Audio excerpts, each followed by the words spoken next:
weekdays from 11 to 1. It's time for Sports Time on Sports 56 and 98.5 FM. The first hour of Sports Time is brought to you by Lexus of Memphis. Here are your hosts, Brett Stats Norsworthy and Bryant Dacus.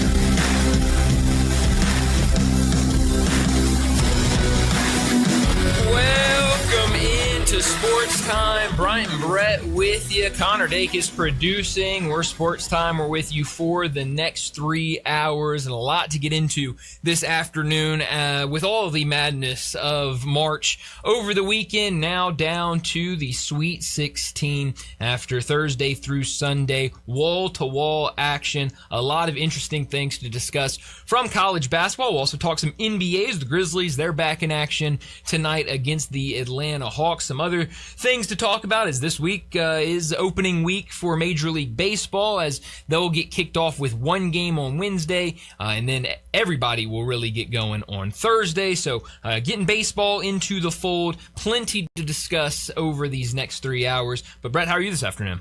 Brian, I'm great. Cardinals break camp with 17 wins, second best in the Grapefruit League. Okay, all right. I'm glad. I'm glad for that.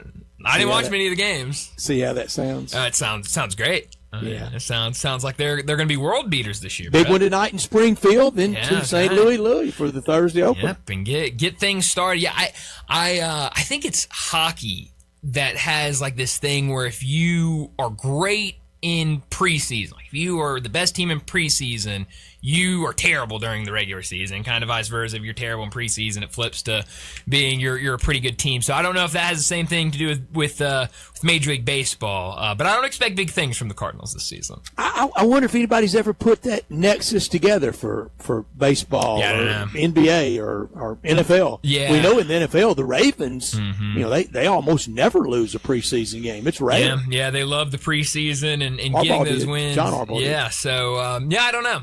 I feel like it's hockey that I've seen that where it's like you don't want to be really, really good in preseason because it usually doesn't bode well for the regular season. I would bet you there's not much linkage between being good in pre and then being good during the year. I bet it's not. No, I'm sure not. And I'm not doing the homework assignment. That would be too much work, and I don't think it would be worth it to put all of that together. I know over the weekend everybody proclaiming Cinderella dead, and even some of the margins are very predictable on Thursday and Friday. Not a lot of upsets, really high point about it. A couple, all the nines won, but that's not big. I don't think a 10 over a 7 is that big. There are some big brands out when you have Kentucky, North Carolina, and Kansas all out. But Brian, I found the games even Thursday and Friday that was nowhere near. We had our Richter scale.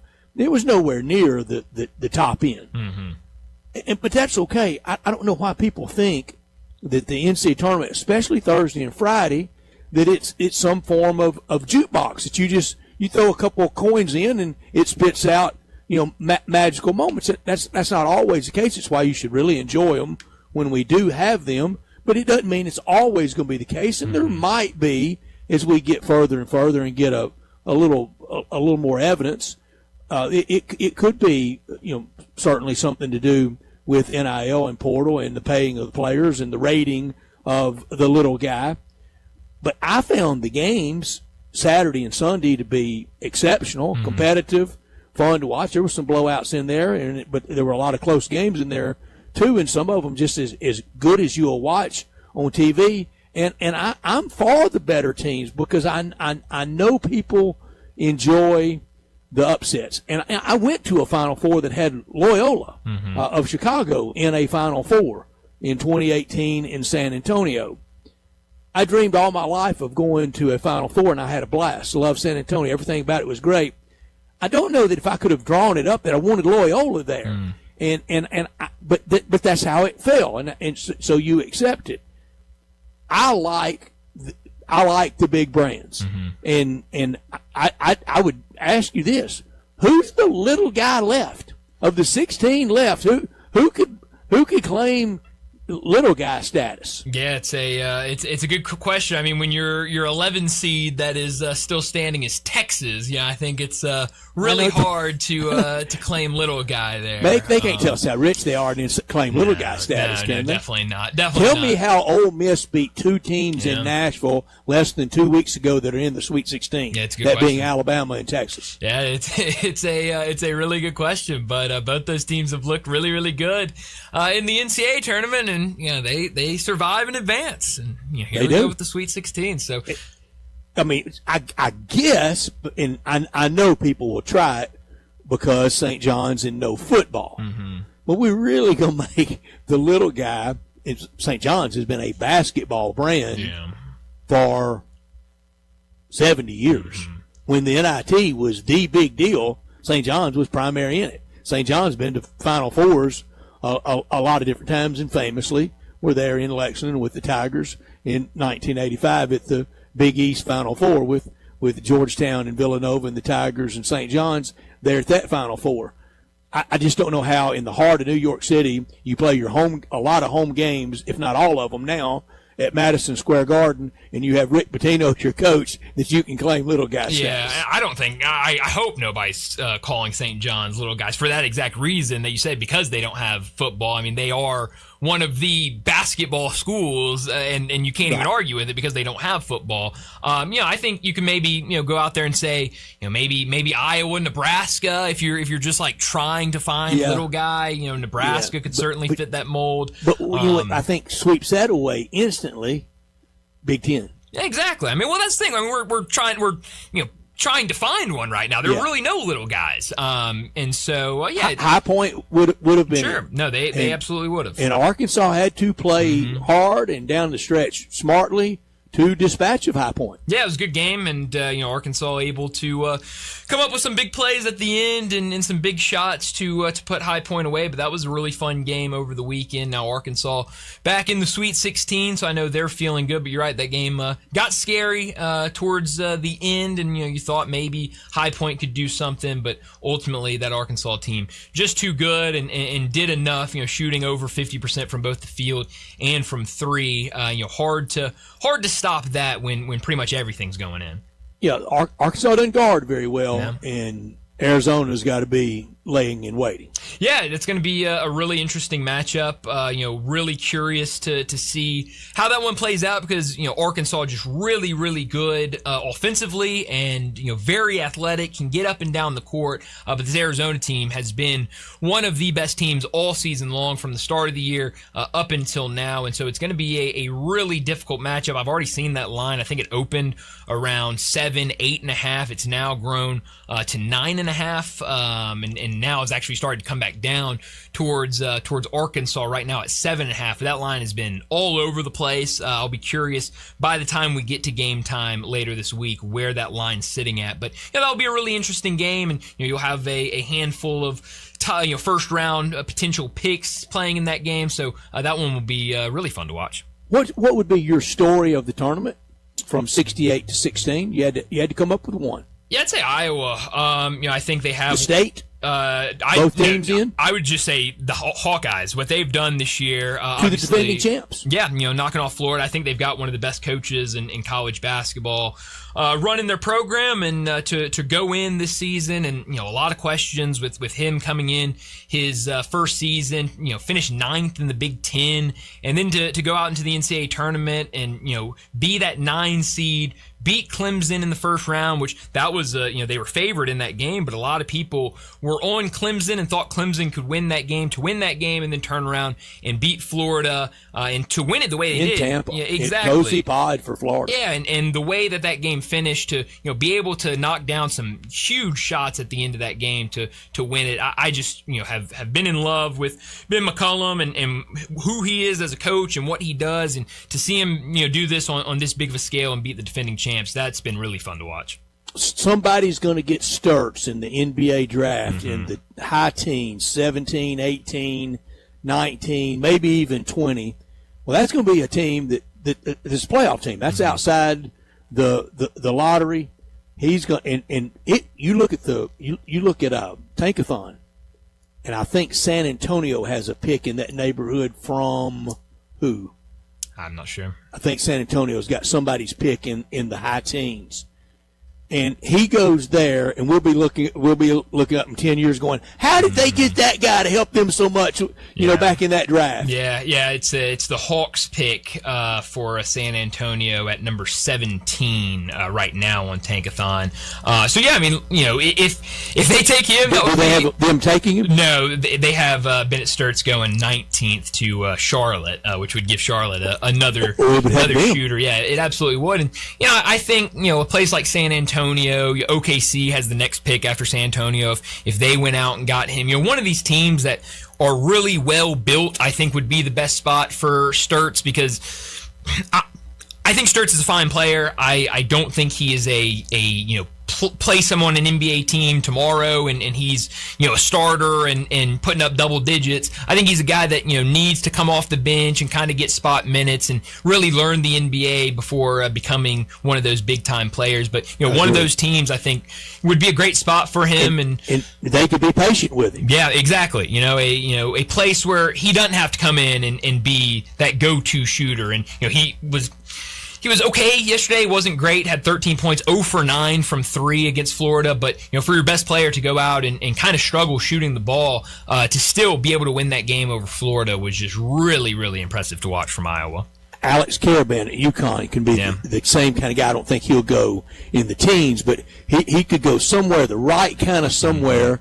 And now I've got Tankathon up, and they've got Caravan going to San Antonio with the 42nd pick. Yeah, I mean, that would be you know, he feels like one that could be a big steal in that second round that you look up in a couple of years, and he's playing a really nice role for one of these teams that just knows how to bring in talent and develop them and turn them into big-time players. I think this is just going to be a fantastic draft. Obviously, we've talked a lot about the lottery and those first-round guys, but, I mean, you even go into the second round and see some of these guys that are projected to go in the second round. The question will be, a lot of these guys that have eligibility, do they, you know, declare for the draft? Do they return and try to improve their stuff? That's a question for even guys late in the first round of what they do. But you could see some really, really nice players being taken in the second round and go in and really have a lot to prove in the NBA and turn into really nice players. It wasn't exact trades. I mean, we know that Mark Pope to Kentucky and John Calipari to Arkansas, that wasn't a trade, but it's been compared a lot. John Calipari is overwhelmingly winning those two changes. Another one, and I thought it early in the year, hit a pretty good patch, and he just killed Florida yesterday. Arkansas out with Boogie and in with Acuff. Yeah. That's just one of the bigger wins of all time. Yeah, and it felt, I mean, you know, you even heard that talk last year, you know, after Acuff committed, that, you know, Boogie, it felt like, you know, his time was going to come to an end at Arkansas because of how good Acuff was and what he could bring to the team. And then, you know, you saw him go over to Florida and, you know, has had his struggles a lot this season. And so, yeah, I mean, those trades. Not catching up with the three-pointer yesterday. Yeah, I mean, it's just, you know, jogging behind him. Did you notice it? Yeah, I mean, it really has been you know, a really, he's had some nice moments, but, you know, it's been a meltdown for Florida. Yeah, well, I mean, you know, I've heard so many say that, but the way Iowa played at the end of the game, the sets they were running, getting guys open, I mean, they got to give credit. Yeah, there were some stops where it was just, you know, they were bringing the ball up, and I think Florida was running some sort of zone there towards the end, and it was, hey, get the ball in the middle, find this guy, swing it to the corner, you know, kick it back up top to an open three. They were doing some really, really impressive things. It was some coaching. It was, and I said it, and I'll say it again. I mean, Ben McCollum, he's a guy that we're just, you know, a lot of people are just learning. And that's a guy that won 4 national championships at Division II, and then came up to Drake, and now at Iowa. He can coach, and he's really showing it on a massive stage now. That's a great point. I want to give credit, not just play the blame game. Here's credit. Nebraska late in the game, Fred Hoiberg. It wasn't a true box and one. I don't know that I've ever seen it, but it was man-to-man on the ball, and then the box, then kind of the 2-2 zone. Yeah. Out around the top of the key, wherever the ball swung to, you stay on the ball, and I thought he got a little bit of the better of Mark Byington down the stretch of that game because of it. Yeah, and that was a really fun game. That was, you know, the second game of the night in Oklahoma City, and by far the better game in Oklahoma City on Saturday. Came down to the wire. You had the Tyler Tanner half-court shot that went halfway down, came back out. There's the How did it not go in? Well, Brett, the controversy is the overinflated basketballs. That you know, if it was is that the link? Yes, it is absolutely. That ball went down in the well. No, it sure did. I thought it was in, and then just came right back out. So an unbelievable game. But you're right. Some of those things down the stretch. I screamed he made it. Yeah, no, I mean it should have. I mean, again, like there were a lot of people saying that it was part of that because, you know, the thing is that you get to the NCAA tournament, the balls are way too bouncy and they're overinflated, and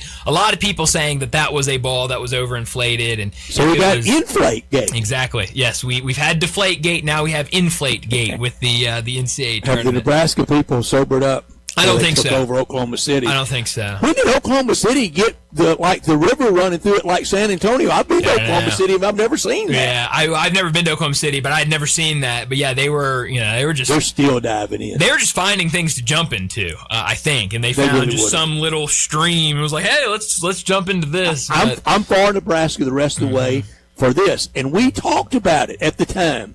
The symmetry of them being Indiana football. Mm-hmm.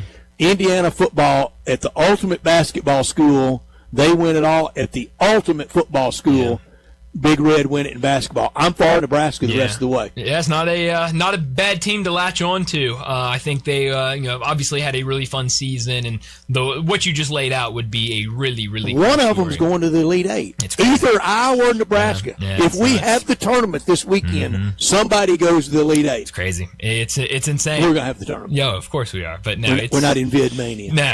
No, but no, it's wild that both those teams have come out, and we'll see how it all looks. We'll talk a ton of college basketball throughout today's show, talk about all those matchups from over the weekend. But let me set up today's show before we get to top and not top story of the day. 3:30, David Cobb from CBS Sports. He'll join us, talk some college football, but it's going to be a lot of college basketball today as we will go through everything that happened over the weekend. We've also got some coaching news around the country that we will get David Cobb's thoughts on as well. 3:45, we'll talk some Grizzlies. They're in action tonight against the Atlanta Hawks, talk a little NBA as well. 4 o'clock, we'll talk a lot of NCAA tournament, go through these games, start talking about some of these games for Thursday and Friday night. 4:30, Dave Amon, bracket guy Dave. He'll join us. We'll talk a lot of tournament with him, get his thoughts on all of these games over the first 4 days, what has surprised him about the first 2 rounds of the NCAA tournament. 4:45, we'll get to big number of the day.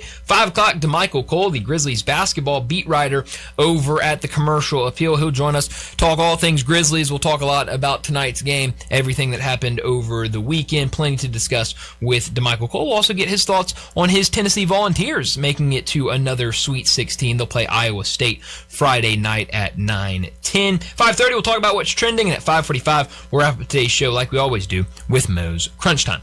Let me remind you, we're in our Family Leisure Studios where family and fun come together. The Floor Model Spa sale, it's going on right now at Family Leisure. It's time to make room. Deep discounts on over 100 display models and in stock hot tubs, swim spas, and cold plunges. Have you been dreaming about a new spa? Well, now is the time to buy. Spas as low as $99 a month with over $1,000 in free upgrades with every spa purchased. $8,000 spas only $159 a month with free LED lights and waterfalls included on most models. Head out there to Family Leisure, 2120 Whitten Road, just north of I-40. Connor producing. He's Brian. I'm Brett. We're Sports Time. We're with you until 6 o'clock, and we want you to be a part of our show by texting or calling 901-360-8255. That's the Sissy's Log Cabin text and talk line. We're always live and always local from our Family Leisure Studios. And this hour is always brought to you every day by Lexus of Memphis at 2600 Ridgeway and online at lexusofmemphis.com. Great offers on all 2026 models and always special leasing options. Driving luxury and confidence knowing that every new Lexus comes with complimentary first and second maintenance services. You can call Lexus of Memphis by calling 334-9673. But they invite you to stop by the only Lexus dealership in Memphis at 2600 Ridgeway, and that's where you can put yourself in the driver's seat of the all-new 2026 flagship LS500, and you'll be looking and you'll be driving in style. When you purchase a Lexus, you get top-of-the-line engineering and design, and they make for the safe luxury driving experience. Online at lexusofmemphis.com. Experience amazing at Lexus of Memphis. Top story of the day. Well, my top story of the day, all the action from the weekend in March Madness. It was a lot of fun. 3 number 1 seeds advance, 1 does not, and it was the defending champs, the Florida Gators. We just talked about that game and that win for Iowa, the 9 seed, beating Clemson, then beating number 1 Florida to advance to the Sweet 16. The other number 1 seeds, Arizona, with a 78-66 win over Utah State. And speaking of Utah State, news coming out that Jared Calhoun will be the next head coach for Cincinnati. So Cincinnati goes out there, makes a really nice hire. That's right, and I think that's a phenomenal hire from Charlotte. It looked like it was going that way last week, and finally, I think it was late Friday night, everything got official. So he won't get the payback next February in Memphis. No, that's right. Yeah, so I don't know what Utah State will do now. Yeah, that's right. That's exactly right. So we'll see what Utah State does now, but it was a good win for Arizona on Saturday. The other 2 number 1s went. Michigan with a win over St. Louis as well to advance. Duke with a win over TCU. Some really fun games. We now get to the Sweet 16, and there's a lot of questions. Who advances out of this? We know it won't be all number 4s again this year in the Final Four, but we'll get a better idea of who it could be come Thursday and Friday. Some really interesting matchups, including the one Brett mentioned earlier, Iowa and Nebraska. If you had asked pretty much anybody at the beginning of the season, Iowa and Nebraska are both going to be in the Sweet 16, you would have gotten absolutely not. If you had said they were going to be playing each other in the Sweet 16, people would have thought you were crazy. But here we are, another really interesting matchup, a 3 versus 2, Illinois and Houston. Those games on Thursday, some really fun ones on Friday as well, including Tennessee against Iowa State, shaping up to be a really fun Thursday and Friday. My top story from the basketball, from 68-16, and the defending champ out before the Sweet 16. Nobody had that. Nobody, no bracket had Florida out before the Sweet 16. Wide open corner 3 when Boogie Flan lost his man, wasn't hustling. 6 from the Big Ten, 4 from the SEC, and that was the difference in it being 5-5. Florida wins that. It's 5-5 SEC, Big Ten, they're dominating in everything, aren't they? 3 from the Big 12, 2 from the Big East, and 1 from Jimmy Phillips' PhD conference. Great games. And all those that are saying that it was dull, what were they watching? Okay, there's no Cinderella. There was no champion of the little guy. I understand that. But it was still compelling basketball with plenty of drama. I know so many people want St. Ignatius of Assumption in the tournament. No thanks. I love the power teams in it. Yeah. Not top story of the day. Well, my not top story of the day, we talked about it on Friday, the deadline that Penny Hardaway set for the 8 players with the opportunity to return to next year's team. And we have not gotten word on everybody, but we did get word on 2 guys yesterday, as Julius Thedford and William Wharton are both set to return. Now, that could always change. I don't know if they have signed anything going into next year for anything NIL or anything. That's what could change. But for right now, at least according to Julius Thedford's agent, both those guys will return next year. That means 2 down out of the 8 that are both committed to return. 6 more decisions left to be made. I know our friend Jason Munns has a story with his projections, his predictions of what the rest of the 6 will decide. But it'll be interesting to see what kind of news we get over this week if and when we learn about these other 6. But I do think both these pieces will be nice pieces to bring back Julius Thedford, what he can do, in a lot of different aspects, as a scorer, as a rebounder, as assists, defensively, getting another offseason to work with him and develop him to bring back next year with still 2 years of eligibility remaining remaining, I think is really, really nice. Then William Wharton, I don't remember who said this when they were reporting, if it was Jason Munns or Parth Pajai, but one of them pointed out that they were told that it was going to be very similar situation for William Wharton returning this year. If it's going to be a into the bench rotation, kind of late game, if it's a blowout coming in, you're not going to see a ton of playing time, but it seems like he's okay with that. And we talked about it a week or so ago when we were talking about who could return. He was a guy I said I'd love to have him back. I thought every time he got in, he played with a ton of energy, played hard, hustled, and kind of everything you want from one of those guys on your bench. So, fine bringing him back, but we'll be curious to see what happens with the rest of the six. My not top story, 4 straight second weekend appearances. That's Sweet 16. 2 of those ended in Elite Eights for Rick Barnes at Tennessee. Mm-hmm. He can really coach. Mm-hmm. I don't think he can beat Iowa State, but follow along at home, everybody. If he does, look what we're setting up for, Bryant. Yeah. If he does, and Bama upsets Michigan next Sunday on the famed 5th Sunday in March, it'll be Bama and UT for a trip to the Final Four on the line. Wow. Get the coffee table books ready now. Honestly. Also, a really good chance for a matchup, or a chance for a matchup of Arkansas and Texas for a trip to the. They've done that before. Yeah. Nolan beat them one time for a trip to the Final Four. Big shootout. And third Saturday in October, college basketball style this weekend. Man, that could be a ton of fun. You just got to get through the next round, the Sweet 16 round, to set that up. I sent all that to a friend of mine, and he said, your college football brain never turns off. Well, that is true. They absolutely got that right. But that'll do it for top and not top story of the day. Let's get to our first break. And when we return, we're talking more college basketball. David Cobb from CBS Sports. He joins us next. Did you miss your favorite Sports 56 show? No! Check out the podcast, broken down hourly at sports56whbq.com or wherever you get your podcasts. Be sure to like and subscribe. Never miss any Sports 56 show again with our podcasts available daily from Sports 56 and 98.5 FM.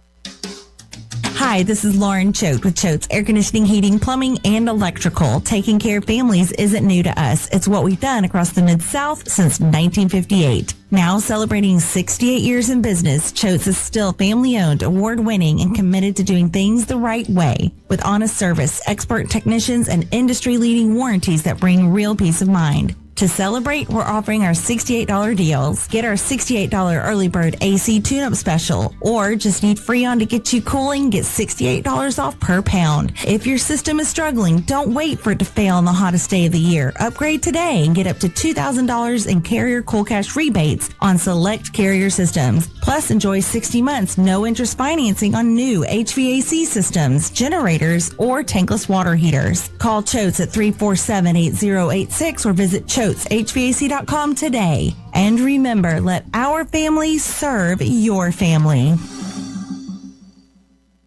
Volkswagen Driver Days is going strong, and Gossett Volkswagen's got you covered on the pike. Get out here right now and get sporty 2026 Jetta S. We Gossett down just $249 a month. $249 a month for Jetta S. How about 2026 Tiguan S? We Gossett $269 a month. Yes, $269 a month for Tiguan S. And if you're looking for performance, style, and technology, look no further than 2026 Atlas SE. We Gossett at $319 a month. Or get 0% for 60 months available. You ready for a new ride? Well, we got you covered at Gossett Volkswagen on the Pike, 1875 Covington Pike, or online, GossettVWMemphis.com. If you want it, we Gossett at Gossett Motor Cars. All 36-month lease, Jetta TM 005137, MSRP 25820, Tiguan TMO 14510, MSRP 32585, Atlas TC 515,398, MSRP 41841. Includes all rebates and incentives. Must be financed through Volkswagen Credit PF 895. Excludes tax, title, and license with approved credit. See dealer for complete details. Offer valid through end of the month. Dealer stock only. Hi, this is Troy Five-Ash, owner of Five-Ash Roof Services. I wanted to take a minute and discuss advertising with you. There are so many websites that list the best service provider in your area. Even the BBB has an accredited list. You know the one thing they all have in common? A company like mine has to pay to get on that list. So that begs the question, can those lists be trusted? You know what can be trusted? History. We've been around for almost 30 years providing customers with the best service and the best products that we possibly can. So if you need a roof, siding, or gutters, give us a call. We'll come talk to you and let you decide for yourself whether or not we know what we're talking about. 5 Roof Services. Best products, best warranties, and in many cases, the best price. We're fair, honest, and ethical. 367-0050 or memphisroofer.com. 367-0050 or memphisroofer.com. 5 Roofing, it's what we do. We're here for you. A sacred season is approaching for those of the Jewish faith, Passover. This year, many Israeli residents will observe this holiday in darkness under the shadow of war. Across Israel, red alert sirens pierce the air. Families run to shelters with seconds to spare. Elderly men and women fear they'll be left behind, requiring assistance. Parents comfort frightened children as explosions shake the night. Sleeplessness and uncertainty have become daily life. Passover reminds us that God hears the cries of his people and answers with love and compassion. That's why the International Fellowship of Christians and Jews is on the ground in Israel right now. They're providing food and emergency supplies, equipping bomb shelters, and caring for the elderly. Vulnerable Israelis need your help today. Your most generous Passover gift shows you stand with God's people. Support those in need in Israel at a time when it's most needed. To rush your gift, call 888-488-IFCJ. That's 888-488-IFCJ, or give online at ifcj.org. That's ifcj.org. A long life is wonderful, but it comes with changes as you age. So when you're ready to change your home, Town Village Audubon Park is the perfect choice. Incredible location, amazing amenities, including a pool, all-inclusive dining, and on-site medical care so you can age in place. Monthly rental with no buy-in lets you make current choices. Apartments include full kitchen, washer and dryer, bi-weekly housekeeping, and all basic utilities. Landscape courtyards make it easy to get sunshine and fresh air. Gated parking keeps you ready to go. And the Town Village Dog Park keeps your fur baby close by your side. Hi, I'm Max. My wife Jean and I moved into Town Village Audubon Park 18 months ago. It's the best decision we ever made. We have made friends here and take part in lots of social activities. It's a comfortable life. So if you're thinking of making a change, come see me and Town Village Audubon Park. I think you'll like it as much as we do, and look, new friends. Listen each and every Sunday morning at 10 a.m. and join Ottawild Presbyterian Church for worship. Ottawild is a PCUSA church located in Midtown Memphis. Sports 56 traffic. Good afternoon. Heavier traffic volume spotted over here on 240, especially coming eastbound up by Walnut Grove, headed up towards Sam Cooper as traffic gets heavier south of Memphis. Here we go. 55 southbound. Really starting to turn it on here with that volume as you head on down into DeSoto County. Hey, be sure to adopt a pet this week. A cat or a dog is available at the Humane Society of Memphis, Shelby County. Just go to their website. It's easy. It's memphishumane.org. Got Commander Chuck when you're on tight traffic.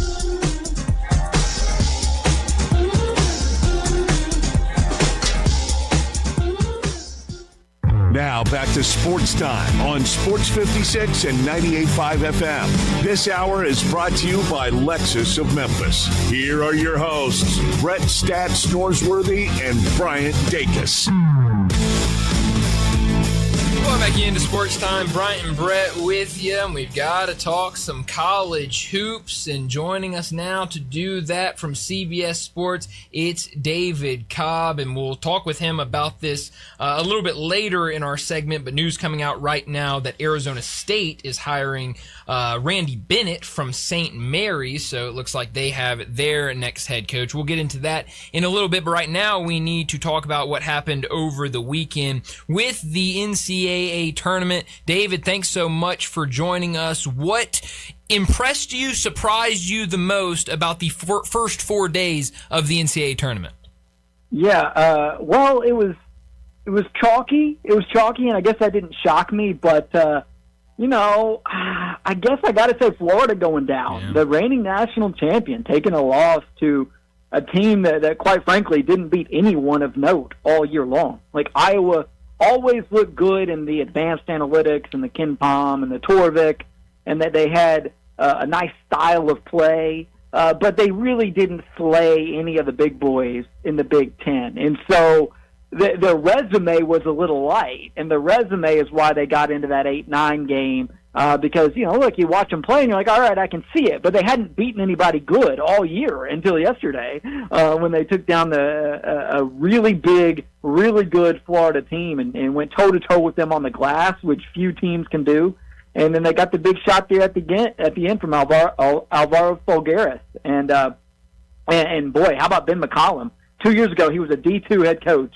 And then in that game yesterday, he's barking at reigning national champion Todd Golden and outcoached him on the way to a big-time program-changing sort of victory for Iowa. So I think that's my biggest shocker, takeaway, surprise of the first weekend is number 1 seed Florida going down in the second round.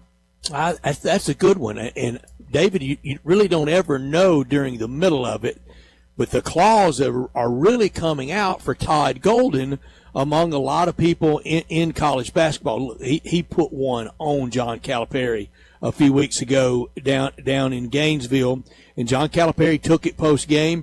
But more or less, you could kind of just tell from Calipari, Big Wheel keeps spinning around. He's going to get his. I don't think many people minded seeing him not go back-to-back.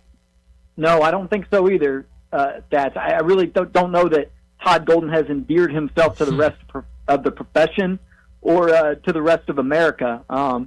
His sideline antics, they're not quite on Dan Hurley's level, but they're close. And then I think some people have their questions about the legitimacy of the internal investigation at the university last year that, shocker, what do you know, cleared the national title-winning basketball coach of any wrongdoing. Geez, who could have seen that coming, right? So I think there's just some things there that people side-eye about Todd Golden a little bit. You cannot question the fact that he's done an unbelievable job.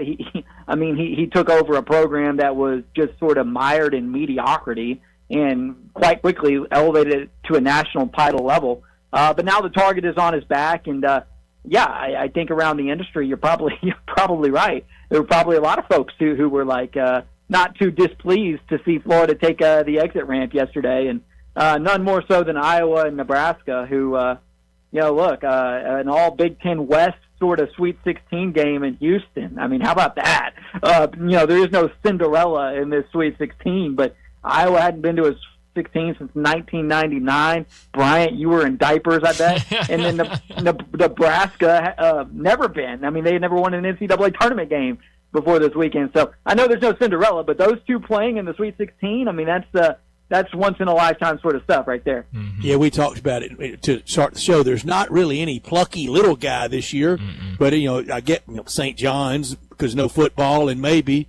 those that you mentioned is about as little guy as it gets. David, in the history of the tournament, I've been with Arkansas fans when Arkansas has taken over buildings, Reunion Arena, other play never played in Memphis in an NCAA tournament. Kentucky famously has taken over buildings. North Carolina, no place, no town, no city, no building ever taken over like Nebraska took Oklahoma City. Yeah, and we saw it in Memphis, didn't we, a couple of years ago when they 2 years ago. They brought the fun. Yeah, no doubt. I mean, I was blown away because I was there for those games in Memphis, and I believe it was Texas A&M that they played? Yeah, it was an 8-9 game, and they played Texas A&M. Because Texas A&M then went on and played that crazy second-round game against Houston. But that first-round game, I mean, my gosh, Nebraska, I knew it was a passionate football fan base, but I had no idea that they cared that intensely about basketball. And so how great for them and how great for the tournament that they got an assignment this past weekend within driving distance of home. And now you gotta wonder what that's going to look like, how many of them can get tickets in Houston, right? Because Houston's going to be obviously a massive draw. They've got a major home court advantage there. But Nebraska and Iowa, being the success-starved programs that they are, they're going to be headed south in droves, and I think it's going to make for a really good atmosphere there in that south region. So I think the south region is your all-atmosphere and sort of all-matchup region. The East region is your heavy hitters because you got Duke against St. John's and Michigan State against UConn, and the coaching royalty of Rick Pitino and Tom Izzo and Dan Hurley all there. But that South region is interesting and compelling in totally different ways. So I think there's a little bit of everything here in the Sweet 16. If not for there's no Cinderella, but But there's a whole lot else here for college basketball fans to enjoy this coming week. Yeah, there absolutely is.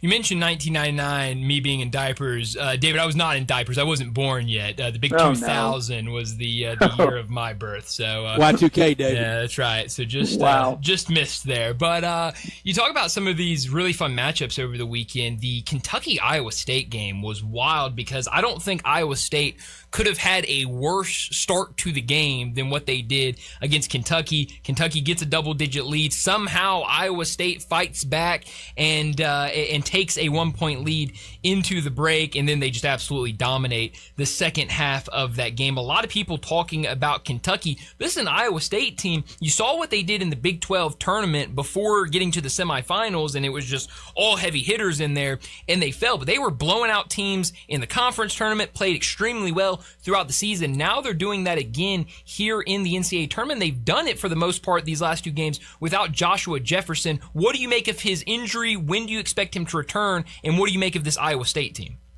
Yeah, unbelievable for Iowa State to dominate in the second half against Kentucky the way that it did without its best player. I mean, Joshua Jefferson does everything for Iowa State.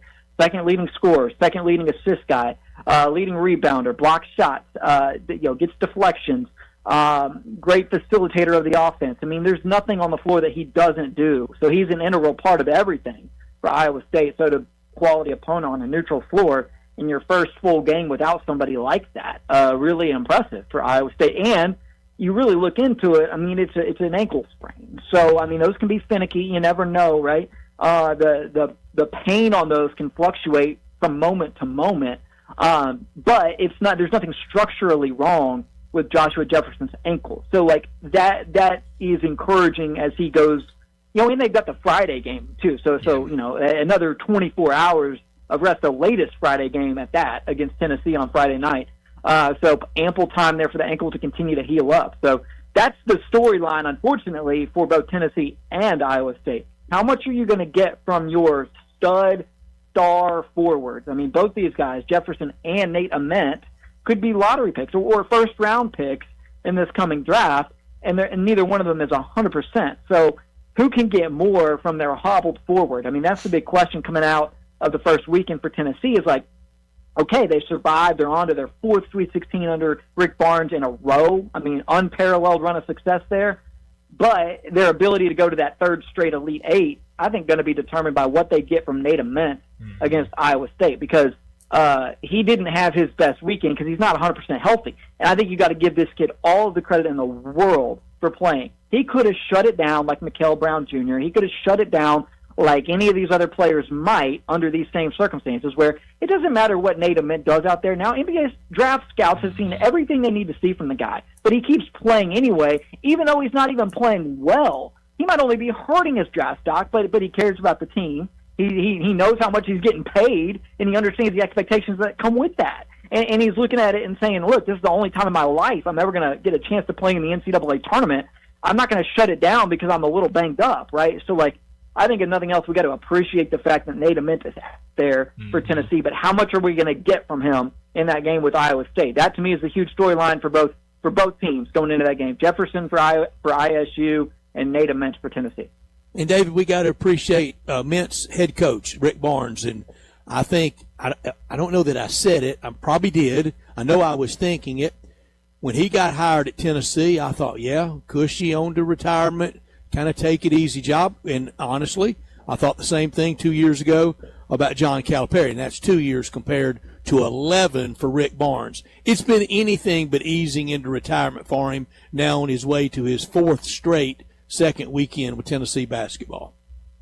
I think, Brett, these are the best years of his career. This is the best year, the best stretch of Rick Barnes' career, and it's the best stretch of Tennessee basketball ever.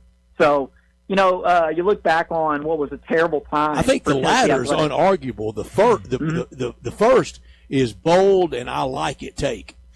Yeah, well, he had the Final Four appearance with T.J. Ford at Texas. But when you look at the consistency of what he's accomplished at Tennessee, I think this 4-year run that he's on right now surpasses what he accomplished at Texas, because it was more up and down. I mean, he's been steady at Tennessee and on the cusp now of 3 straight Elite Eights. when Rick Barnes got there, they'd been to one Elite Eight, and they'd never gone to the Sweet 16 4 years in a row. So he surpassed even the best of what Bruce Pearl accomplished, and I think he surpassed even the best of what he had accomplished at Texas. And so, no, it's unbelievable. It's the best year. And the great thing about it is just to see like Rick Barnes totally at peace, like with himself in a way that he wasn't as a younger coach, and just the sort of the wisdom that you get from Rick Barnes. It's birthday great. candles will do that to you, David. yeah. I love the fact that we have the old sort of old wisdom sort of flavor to this Sweet 16, because you got Rick Pitino, you got Tom Izzo, you have Calipari? Rick Barnes, John Calipari, exactly. The 65 and up crowd is showing up to this Sweet 16 in a big way, and it's great. I think there's a lot of appeal to the fans with these familiar faces who remain at the top of their game, this late into their careers. Mm-hmm. You mentioned Rick Barnes. There's been some talk about retirement for him, also retirement for Bill Self. You look at these three coaches. Who is next out? Rick Barnes retires, Bill Self retires, or Hubert Davis fired? Yeah, well, if I had to pick one of the three that I think is more likely, it would be Hubert Davis. No longer being UNC's coach. We'll see on that in the next 48 hours. It feels like we'll bring some sort of news on that front. I mean, it could be the next 48 minutes. So we're all sort of waiting on a dime here to see when the shoe will drop, or what the plan will be for North Carolina. But the other one you mentioned, Bill Self. It sounded after they lost yesterday as though he's going to go back and talk it over with his family and talk it over with the administration. But I think for Bill Self, there's a couple things. One, he's had serious health issues the last few years, and then also the job has gotten a lot harder for Kansas with Arizona and Houston now in the Big 12. I mean, you're talking about 6 of the last 7 NCAA tournament appearances now. Kansas has exited on the first weekend. Now, the one exception, they did win the national title, but I mean, by and large, this is not the dominant Kansas program that we became accustomed to for the majority of the 21st century. So, yeah, I mean, I guess I wouldn't be shocked on that one either, but the Hubert Davis one is more likely. It's just a matter of, can USC get a good read on who it can hire? Because you don't make a move just to make a move and then have to end up, hiring somebody that your fan base has never heard of. Yeah. So, that's something to watch it for UNC. The Hubert Davis firing, would it be justified, David? Yeah, well, so the buyout is actually pretty manageable, and I think it would not be fiscally irresponsible. Do you know a number? It's around 5, which for North Carolina, not bad, all things considered. I mean, so you're telling me Penny's number was bigger than Hubert Davis's? Yeah, I guess I am. That is, I hadn't really thought about it in those terms, but that is true.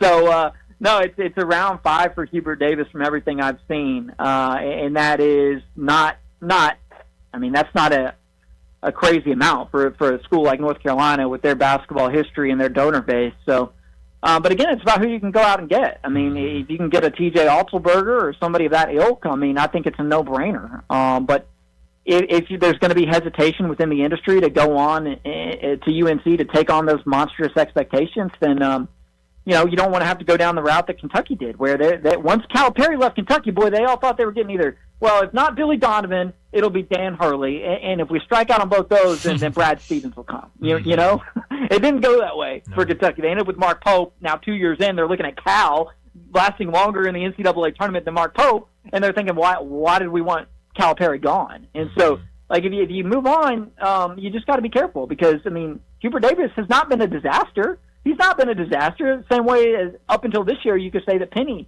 hadn't been a disaster. He was a disaster this year, and Memphis would have been justified in moving on from him this year.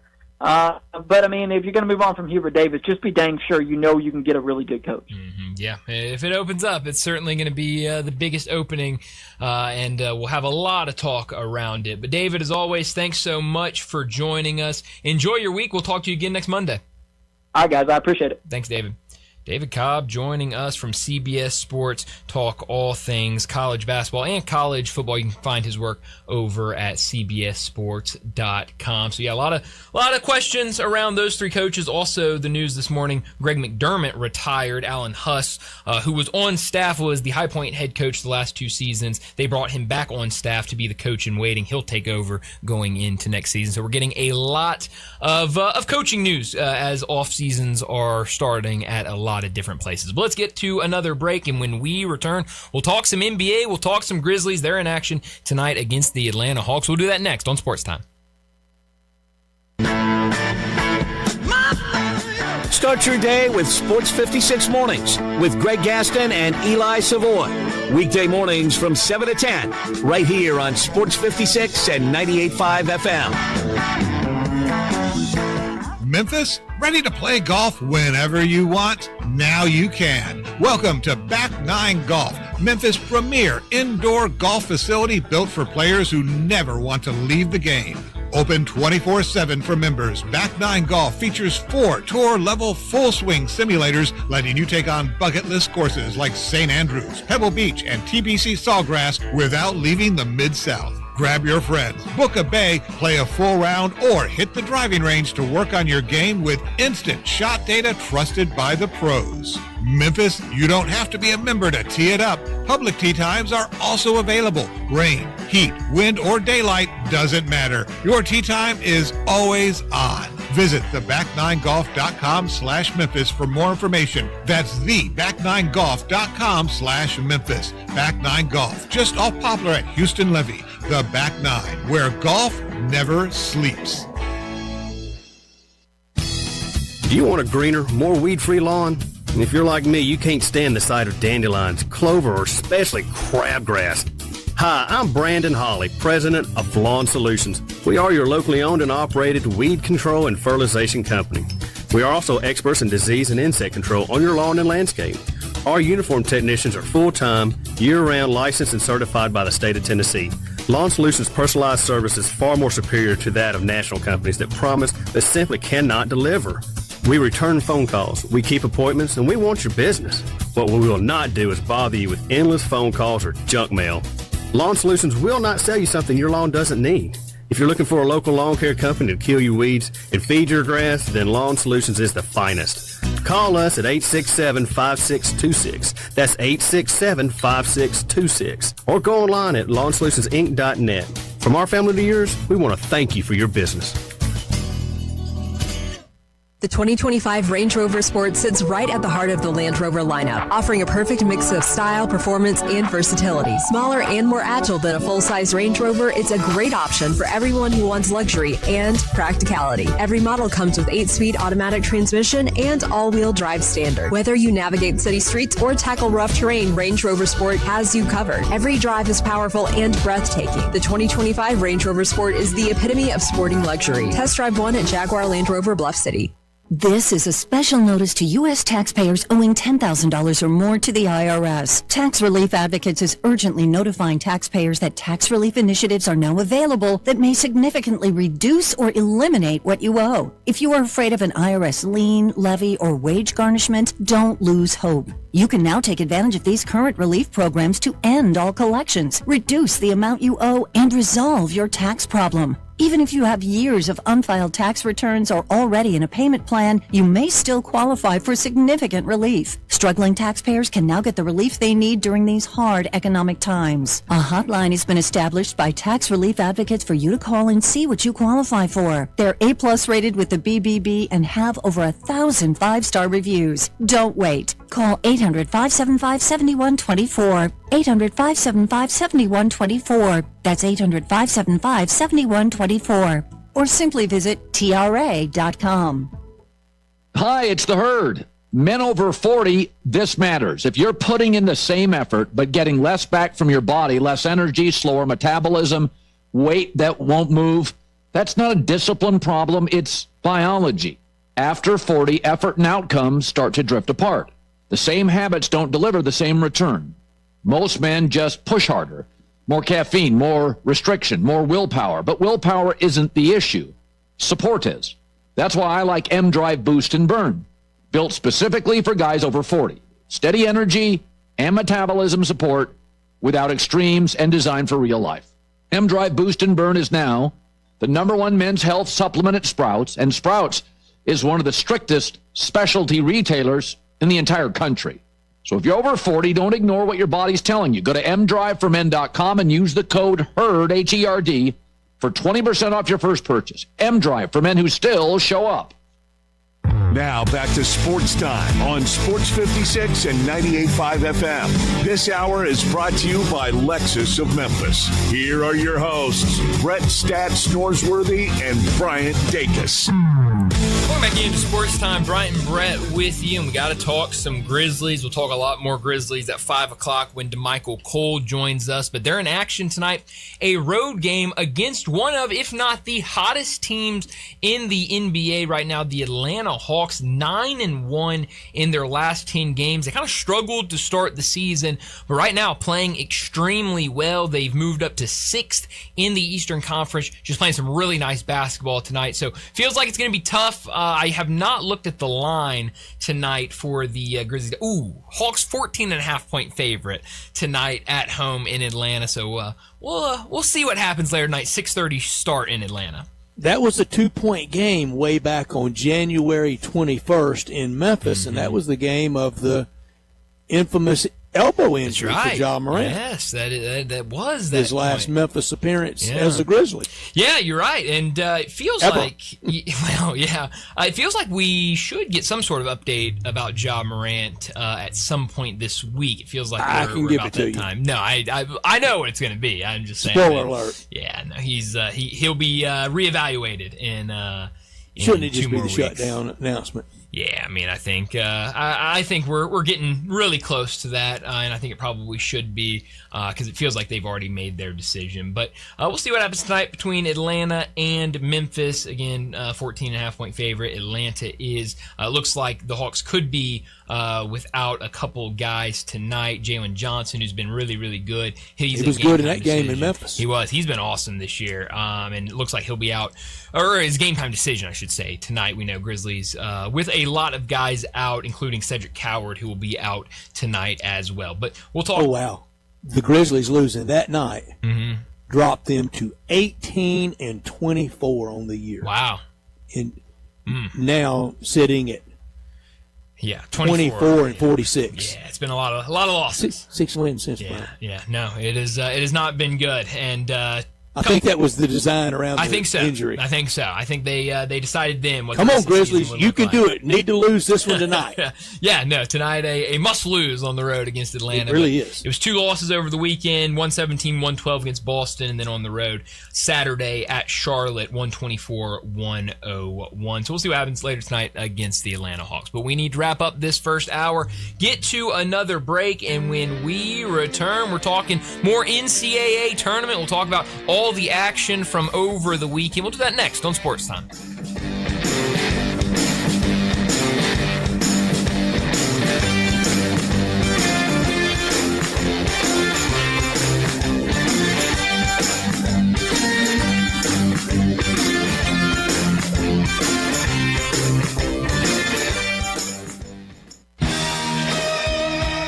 Add a little fun to your lunch break.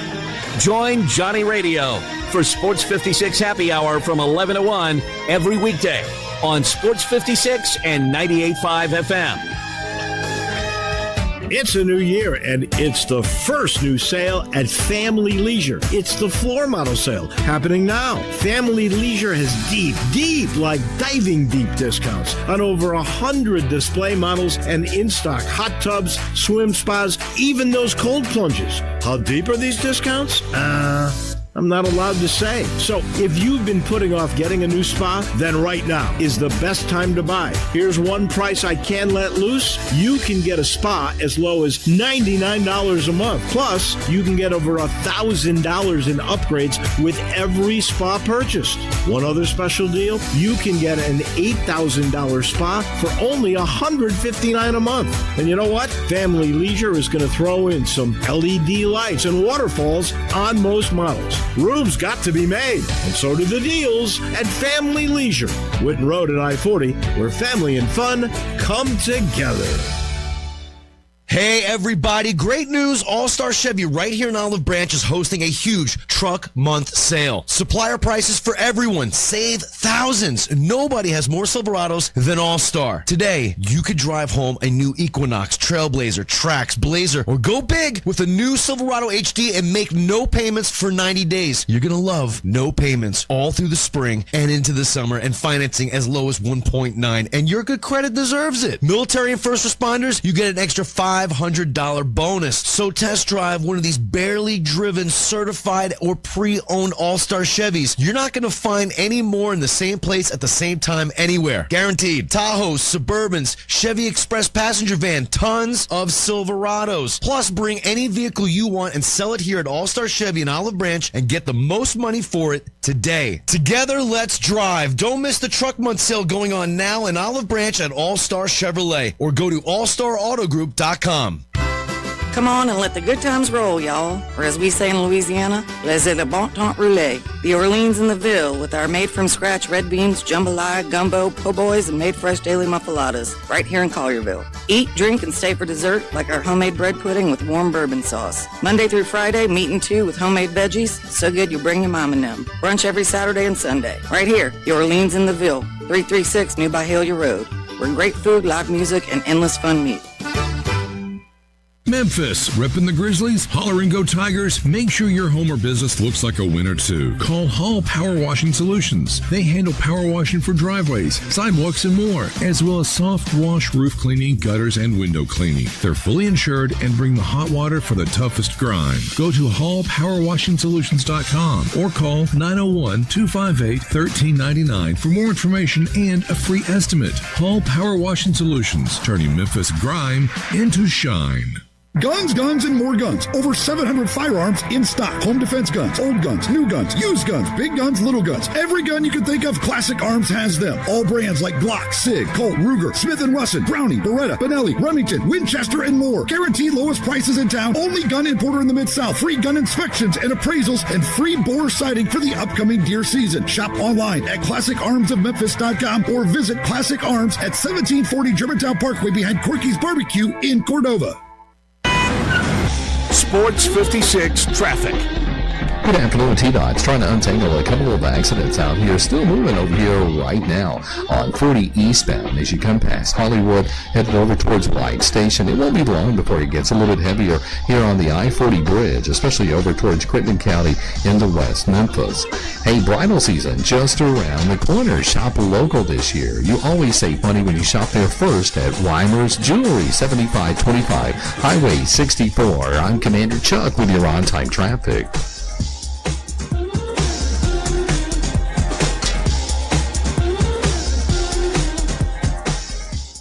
We are Sports 56, WHBQ Memphis, and W253DF Memphis with Greg Gaston and Eli Savoy. Weekday mornings from 7 to 10. Now back to Sports Time on Sports 56 and 98.5 FM. This hour brought to you by Landers Ford in Collierville. Here once again are Brett Norsworthy and Bryant Dacus. And she says, I wish that I could. Welcome back into Sports Time. Brian Brett with you as we start our second hour on this Monday afternoon. We got to talk some college basketball with all the action over the weekend. The sprint that is March Madness with all the action getting started on Thursday. And you look up and we're now to the final 16 teams with the Sweet 16. So looking at all the matchups, kind of a similar question I asked David. The thing that surprised you, impressed you the most in the round of 32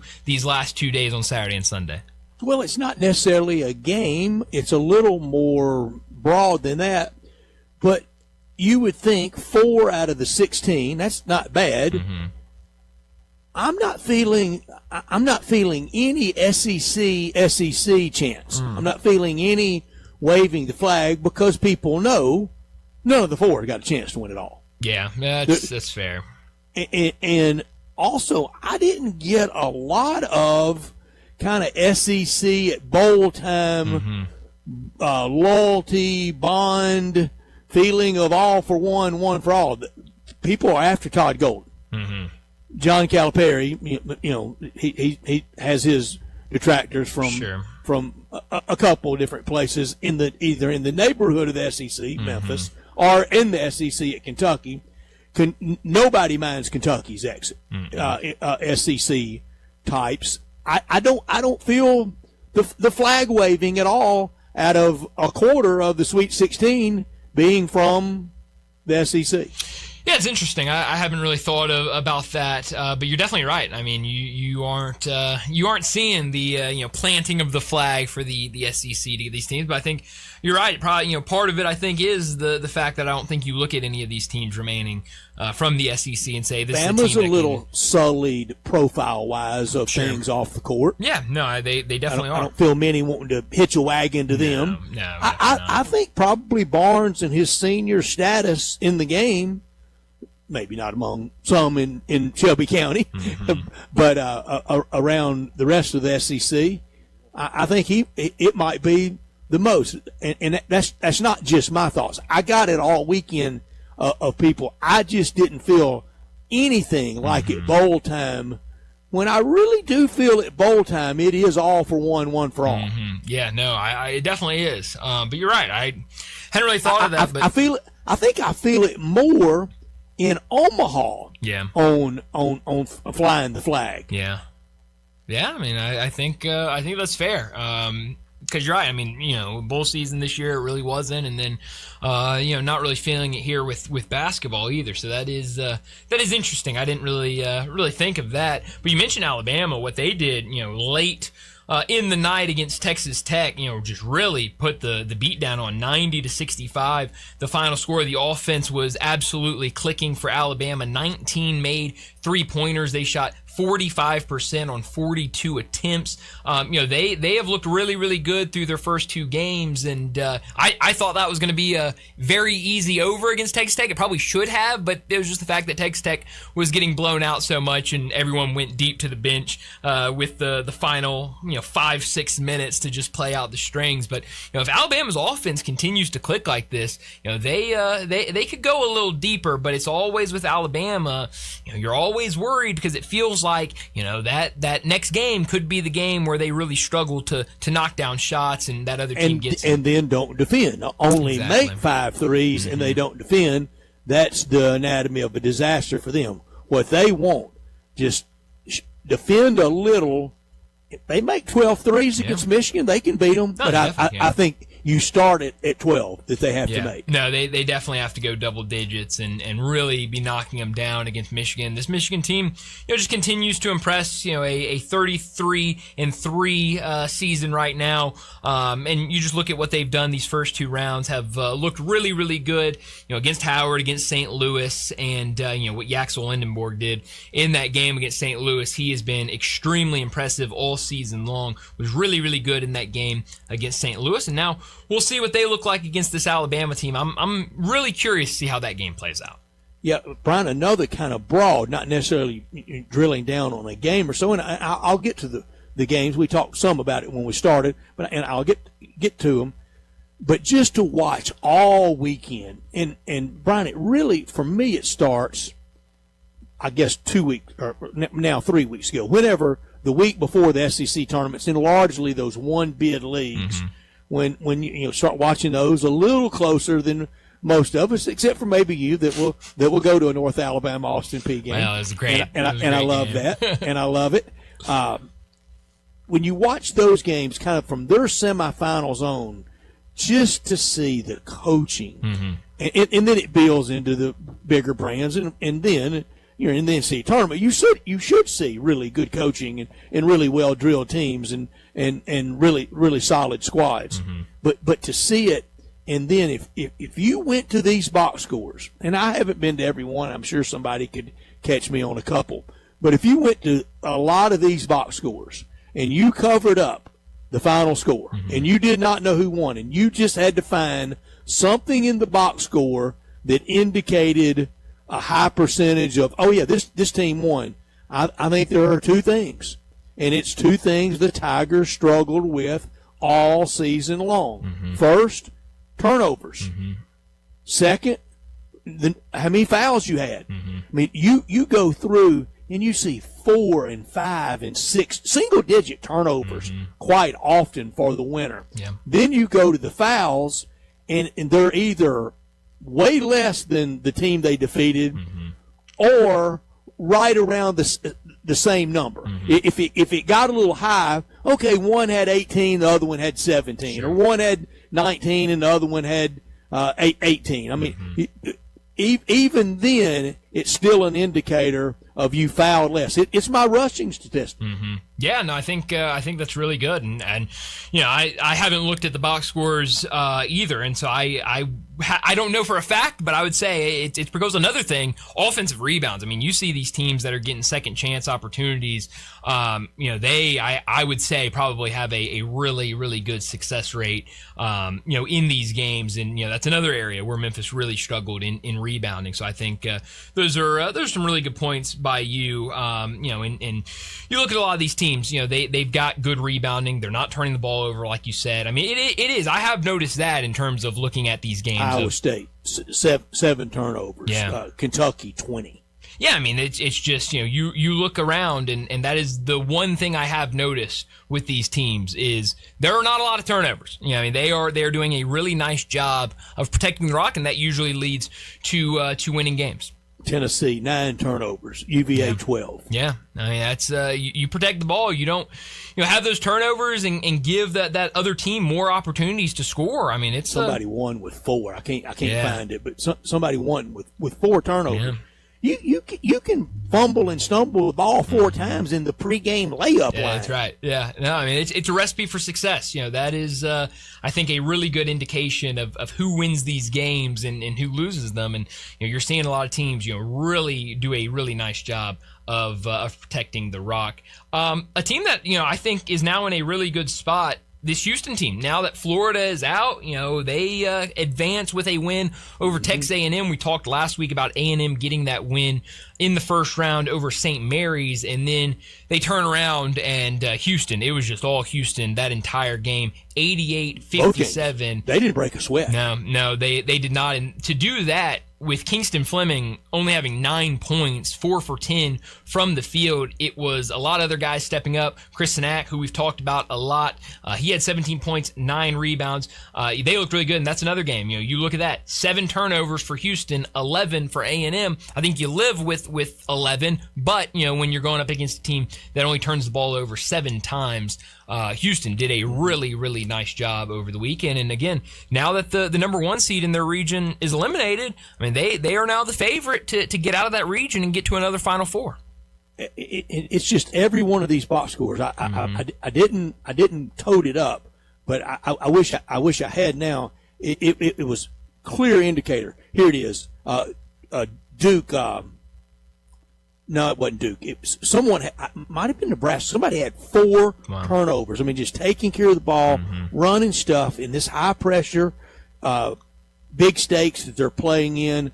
Really impressive. I know everybody was blown away about just the performance, the game we got with Vanderbilt, Nebraska, and it was very highly competed. And Brian, I was wrong. I'm gonna divulge a text I sent to you and to a couple others, and I was wrong about. Late in that game, I sent a text that I said, handshake line could get interesting because they were going at it all night. I thought somebody might take somebody out. Quite the contrary.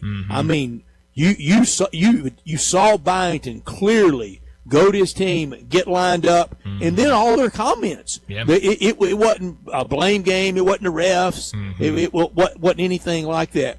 Here's the misfire on text. I don't think I sent this to you, but shrewd pregame analysis of Alabama. I shouldn't tell on myself like this. I don't have to, but I'm going to.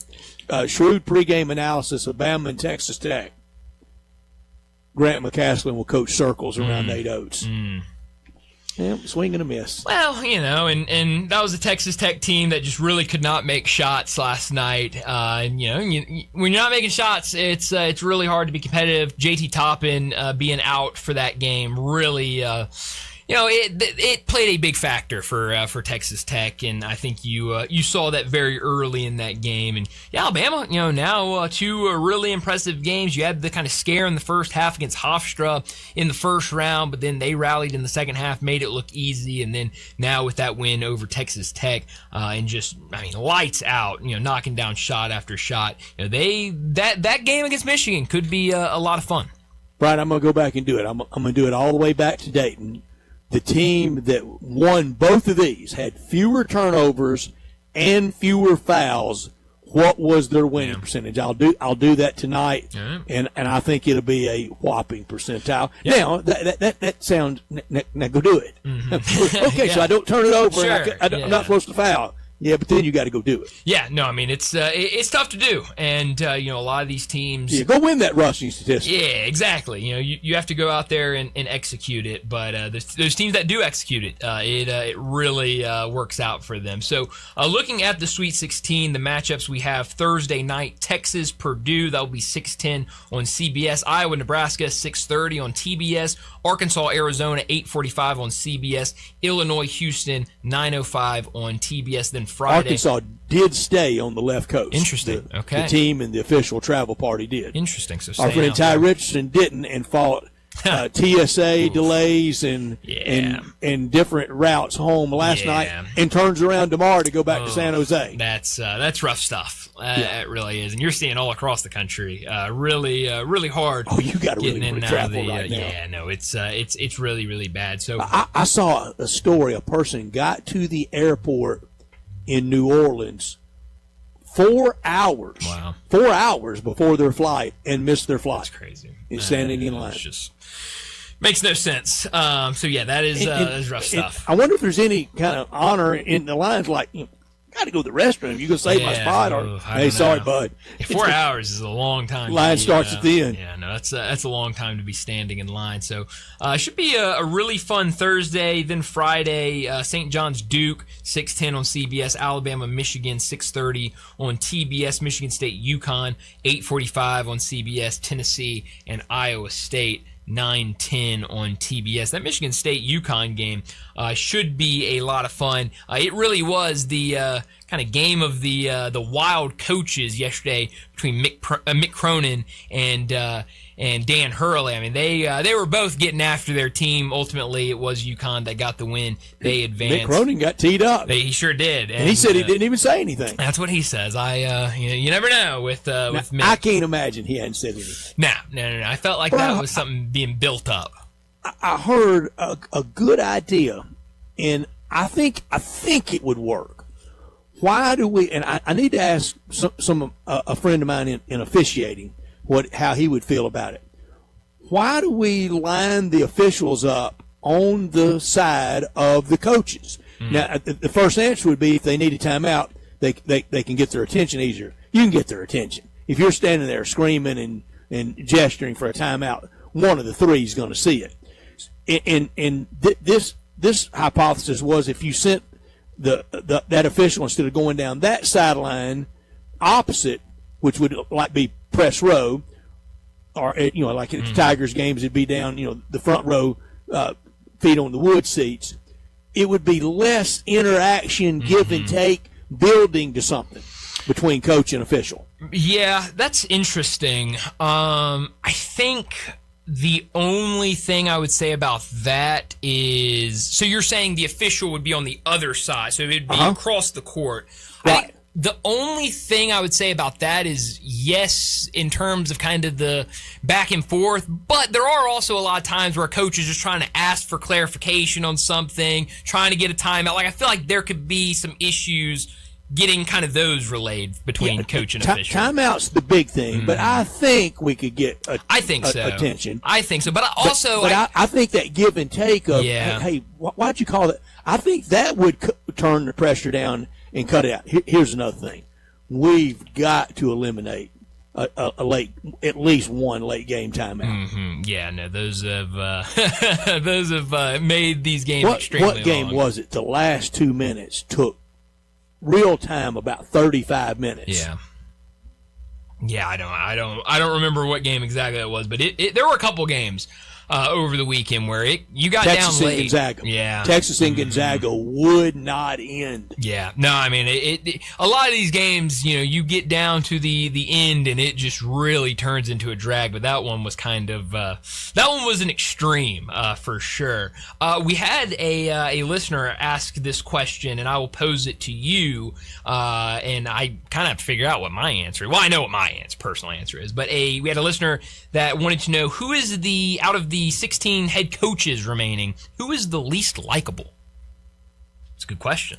I like that question. Nate Oates for me, very easily. I mean, that guy, disgrace to coaching. Nate Oates is making the turn, coming up strong, gaining on everybody, isn't he? He really is. No, he absolutely is. The Pitino shortfall, or shortcomings, the fall. Sure. There's also the redemption story. Sure. There. Yeah. I mean, been very humiliated and paid very dearly. I mean, banished. I mean, coached in the Greek league, That's didn't right. He sure did. And at Iona. And that was just at a place to land. And we were wondering, especially after Iona, would anybody in the SEC take a swing at him? Yeah. Well, look at all the coaches hired that you could have gotten. You could have gotten Rick Pitino instead of these guys. Yeah, no, that's a really good point. It's a really good point. You don't think LSU would like to have a redo? Oh yeah, they would love a redo. South Carolina. Oh yeah, no, there's a couple schools that you could put up there. Yeah, honestly, Brett, I'm looking at these 16 schools remaining. I think it's Nate Oates by a wide margin. Like, I kind of like all the other coaches. I don't have an issue with any of the other coaches. I don't really have even Nate Oates. I don't have that much contempt for. Yeah, I mean, here's one not in the Sweet 16 has the opportunity come and gone, and he created the opportunity. Was just 99% of it. Is it over for Mark Few? I mean, if he hadn't won it by now, is he not going to win one? Yeah, it feels like we're getting towards the end. There's obviously been I felt a little sorry for him. Yeah, there's been that kind of retirement question around him as well. We're talking about Bill Self and Rick Barnes. Mark Few's name has been thrown out there as a guy that we could see him maybe call it quits. And I mean, this team never had the look of a go for it all team, especially compared to some of those previous teams. It was a little teams. team. It was. It was a good it team. Looked like some of those beginning Gonzaga teams. It did. Yeah, I mean, it really Don did. Monson prior to him. Yeah, and so I mean, it feels like we're getting towards the end with him. And I mean, you go back and look at some of those other teams that he had, and the pros that are now in the NBA. If you couldn't have won it with some of those teams, it feels like you might have missed the bus on a championship. Oates being your first. Yeah. Isn't Matt Painter your second? See, with Matt Painter, I don't have a hate for Matt Painter. I don't really care. He's a guy, nothing special to me, nothing not special. If I'm ranking coaches, Painter would probably be second to last. I would say he's probably second to last because I like a lot of these other coaches. This is if Sweet 16, this is a good Sweet 16 for me. I like a lot of these coaches. Number one, Dan Hurley. I mean, I love Dan Hurley. And then I don't know who's number. Shire's number 2. Oh, I love Dan Hurley. I'm shocked Shire wasn't one. Yeah, no, Shire's number 2 would probably be 2 for me. He's close, but I love Dan Hurley. I mean, I can't get enough. Any of Dan pressure on John Shire? No. Other than just the task at hand, but nothing too bad. No chance. I mean, he was in the Final Four last year. I know. I'm not firing, but just people starting to get noisy. No, I don't think so. I mean, still, even with the noisy, his first year he makes Final Four. I don't know. I know he had that great team, but all right, true or false? Iowa ever been to a Final Four? I'm gonna say, you know what, Brett? I'm gonna finally do it. I'm gonna say true. Ride the true, yeah. Okay, Final Four. Good. In my lifetime. Wow. Okay. 1980. How about that? In Indianapolis. 1980's been Denny Crum's first national championship. It's been a while since then. It was Crum against UCLA in the finals. Who beat Iowa in the semis? And I think Purdue was the other team in that Final Four. Wow, interesting. Yeah, I mean they are. I just, I'll be curious to see this game for them against Nebraska. I think this is, you talk about kind of what is going to be the best game of the weekend, Iowa, Nebraska, or of Thursday, Friday. I think Iowa, Nebraska is probably the one. Maybe Michigan State, UConn is going to be up there too. I think this Iowa team is good. I think they can maybe get past Nebraska. I think that's about as far as they can get. I don't see much further for this Iowa team, but I think they've got great coaching. They can certainly make a. You may be asking, why did David Cobb have to join us? Rarely for him not to come through at 4:00. Had to go a little early. He had to do an interview with the Houston host for hosting this regional, and it's Rice hosting it. Oh, nice. It originally was Houston, but if you host or it's in the arena that you play a certain number of games. So on the fly, Houston got Rice to do it, and David said he's going to ask, did you get something out of it? Did you get a game? It's great. Did you get, great some question. extra cash? What? That's a great question. Rice could certainly use a game. They're one of those teams that schedule a couple non-D1s to start the season. So adding Houston might be tough, but give me something. Yeah, I think Rice played every Christian school except for Texas Christian. I say if I'm Rice, forget a game. We don't need a game. Cut a check.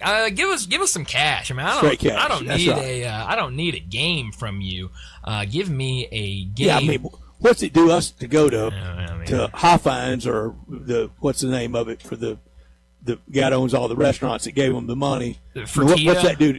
Who? Yeah. Fertitta, yeah. Yeah. What's it do to go there and get beat 27? Get our brains beat out in November. Yeah, just cut me a check and we'll do whatever you want for us.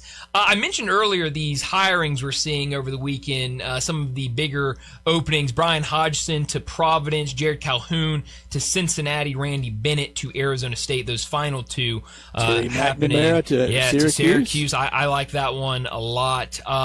He only lived it his whole life to do that. Yes, no, that is right. So will be interesting. I'm not a huge fan of Randy Bennett to Arizona State, and we'll be really curious about Brian Hodgson to Providence. Why Providence? I would have thought his move from Arkansas State. I was surprised South Florida last year. I thought it was going to be ASU to the SEC. Yeah. And now 2 spots. Yeah, no, it's interesting. And, I'll be curious to see kind of where he goes from there, because obviously from Buffalo area, so, is more of a Northeast guy. Maybe he wants to kind of be in Big East land, and it felt like it was Syracuse or Providence, and then ends up taking the Providence job. So obviously they're trying to get it right after really struggling over these last couple of years. We'll be curious to see what he can do in the transfer portal, making some moves, and what that Providence team can look like next year. But definitely a lot of questions. We asked it with David Cobb earlier. A lot of noise around Hubert Davis and in North Carolina. Feels like we could hear some news in the next couple of days, and it could be news of Hubert Davis out after the early exit against VCU. So that would be a huge job opening this offseason. And they're going big name hunting. Yeah, no, they are. I mean, you see anybody that's just kind of brought it up. Everybody gets a raise. Oh, yeah. Oh, no doubt about it. I mean, that's going to be all you have to do is just walk by your North Carolina. Exactly. Boom. Let's do a deal. Exactly. Let's change the deal. That money is going up. So there are a lot of big time coaches that want that job to come open, even if they don't want to take the North Carolina job, because they know it's just going to add some more numbers to that salary. So a very, very interesting time with college basketball, with all the action in the tournament, but all the action in the offseason with these teams making decisions. But we need to get to another break, and when we return, we're going to talk some more about the tournament, some more college basketball. Dave Amon, our bracketologist, bracket guy Dave, he joins us next on Sports Time. You have opinions? I think it's over. Of course you do. I don't think it's that simple. Everyone does. I got all the answers. Hit us up on the Sissy's Log Cabin listener line at 360-8255. Your home is your best investment, so why not make it the best it can be with help from Gates Lumber? Start with your front door, serving 2 purposes: curb appeal and security. Gates has solid construction doors built for security, durability, and beauty. See and compare wood, steel, and fiberglass options side by side at Gates Showroom. It's easier to choose when you can see and touch real doors with real assistance from knowledgeable staff helping you choose the right door for your home and budget. So don't just replace your door, upgrade your protection, and Gates Lumber is the right choice. Family owned and operated, serving you for over 100 years with free estimates, free delivery, competitive prices, and quality products. Call 901-942-3201, go to gateslumber.com, or come by their showroom, 1253 South Bellevue Boulevard. Gates Lumber, celebrating over 100 years with a passion for craftsmanship since 1920. We always say that Bell Tavern is not a sports bar. Bell Tavern is a great neighborhood bar that happens to have sports on the TVs. And this month, those TVs will spend a lot of time showing the madness of college basketball. Sure, Bell Tavern is still going to have the coldest beer, the best signature cocktails, and the friendliest staff in town. But there will also be a whole lot of college basketball excitement. Maybe not your favorite team, but plenty of teams to root for. And all in the casual, comfortable atmosphere of Bell Tavern, Memphis's perfect downtown neighborhood bar. Take your basketball skills to the next level at Shoot 360 Memphis. Shoot 360 is a revolutionary basketball training facility that combines cutting-edge technology with gamification and provides instant, objective feedback with hands-on, one-on-one expert coaching. And now, introducing Shoot 360 Cordova, a newly renovated 50,000 square foot facility with 2 NBA regulation-size courts, 3 high school-size courts, and 4 shooting bays with Shoot 360 technology. Memberships are now on a monthly basis. And yes, you can become a member at both locations. Whether you're an aspiring young talent, NBA player, or looking for a unique workout, all skill levels are welcome at Shoot 360 Memphis to learn proper shooting and passing techniques, improve fundamentals, and gain a competitive edge while having fun. Shoot 360 Memphis, now in Cordova and Collierville. Call them today at 901-779-3176. That's 901-779-3176. The future of basketball training is here. Shoot 360 Memphis. The 2025 Range Rover Sport sits right at the heart of the Land Rover lineup, offering a perfect mix of style, performance, and versatility. Smaller and more agile than a full-size Range Rover, it's a great option for everyone who wants luxury and practicality. Every model comes with 8-speed automatic transmission and all-wheel drive standard. Whether you navigate city streets or tackle rough terrain, Range Rover Sport has you covered. Every drive is powerful and breathtaking. The 2025 Range Rover Sport is the epitome of sporting luxury. Test drive one at Jaguar Land Rover Bluff City. Picture this. Somebody is breaking into your home, but you're at work, the movies, or you're on a flight. You'll see the footage in a couple of hours, but by then, it's way too late. Choose SimpliSafe. It's a customizable, entire home security system backed by 24/7 monitoring agents, real pros you can rely on to act even when you can't. To get 50% off a new SimpliSafe system, just go to simplysafecolin.com. SimpliSafeColin, COLIN.com. There's no safe like SimpliSafe. This traffic report brought to you by City Center Liquor, just off Highway 70 in Lakeland. Local, friendly, and always fully stocked. For a 5% discount, tell them Sports56 sent you. Sports 56 traffic. Afternoon, cranking up pretty good right now on the 55 bridge over towards the West Memphis area. Steady flow of traffic as it builds now southbound on 55 south of Memphis, pushing on down into DeSoto County. Be aware of a little radar south of Memphis a little bit earlier. Hey, bridal season just around the corner. Shop local this week and save a ton of money at Weimer's Jewelry, 7525 Highway 64. I'm Commander Chuck with your on-time traffic.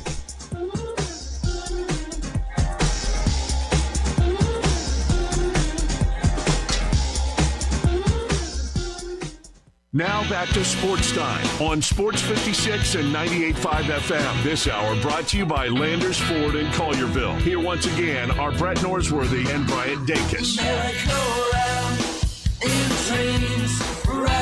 Welcome back into Sports Time. Bryant and Brett with you, and we got to talk some more college basketball. Dave Ullman, bracket guy Dave, he joins us now to talk the NCAA tournament. Dave, thanks so much for joining us. What did you make of the first 2 rounds of the NCAA tournament? Well, it was a lot of fun, as usual. We didn't have, a large score of upsets, but we had a lot of really good games. The tournament almost always delivered. We had buzzer beaters. We had last-second shots. We had close games. We did get a couple of Cinderella stories that lasted for a couple of days. And so all in all, I think for college basketball, it was an exciting opening weekend to the tournament. Did the bracket hold up? Did anybody have a case of being misseeded?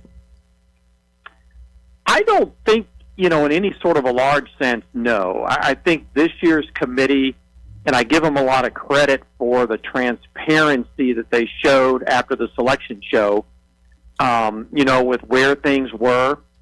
You could obviously make a case that winning the regular season and the postseason title, maybe St. John's, should have been bumped up to the 4 line. Vanderbilt, maybe a 4 over a 5. But again, we're getting into little things. Those were maybe a couple of slight surprises to me. But I think overall, a lot of it was pretty close to what we thought it was going to look like when the bracket came out.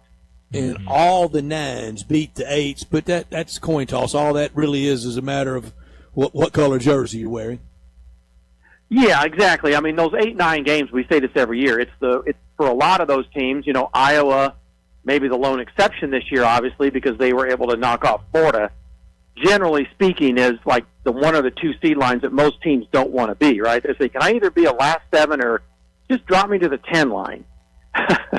But not, most teams probably wouldn't actually say that. But because you're in that 8-9 game, you get the 1 seed. And many years those 1 seeds are pretty dominant, and so it makes a tough spot. And those teams, let's also be honest, their resumes are very, very close together going into the tournament. It's why they're in that spot of the bracket. So you're 100% right. Most of them are coin flip games unless you just have, a situation where you have a couple of really strong teams that ended up on the 8 line. Mm-hmm. You mentioned Cinderellas. There's a lot of people out proclaiming Cinderella is dead when it comes to the NCAA tournament. Do you buy into that? Do you think with kind of this new era of college basketball that we're going to see less Cinderella stories come March? Time will tell for sure on that.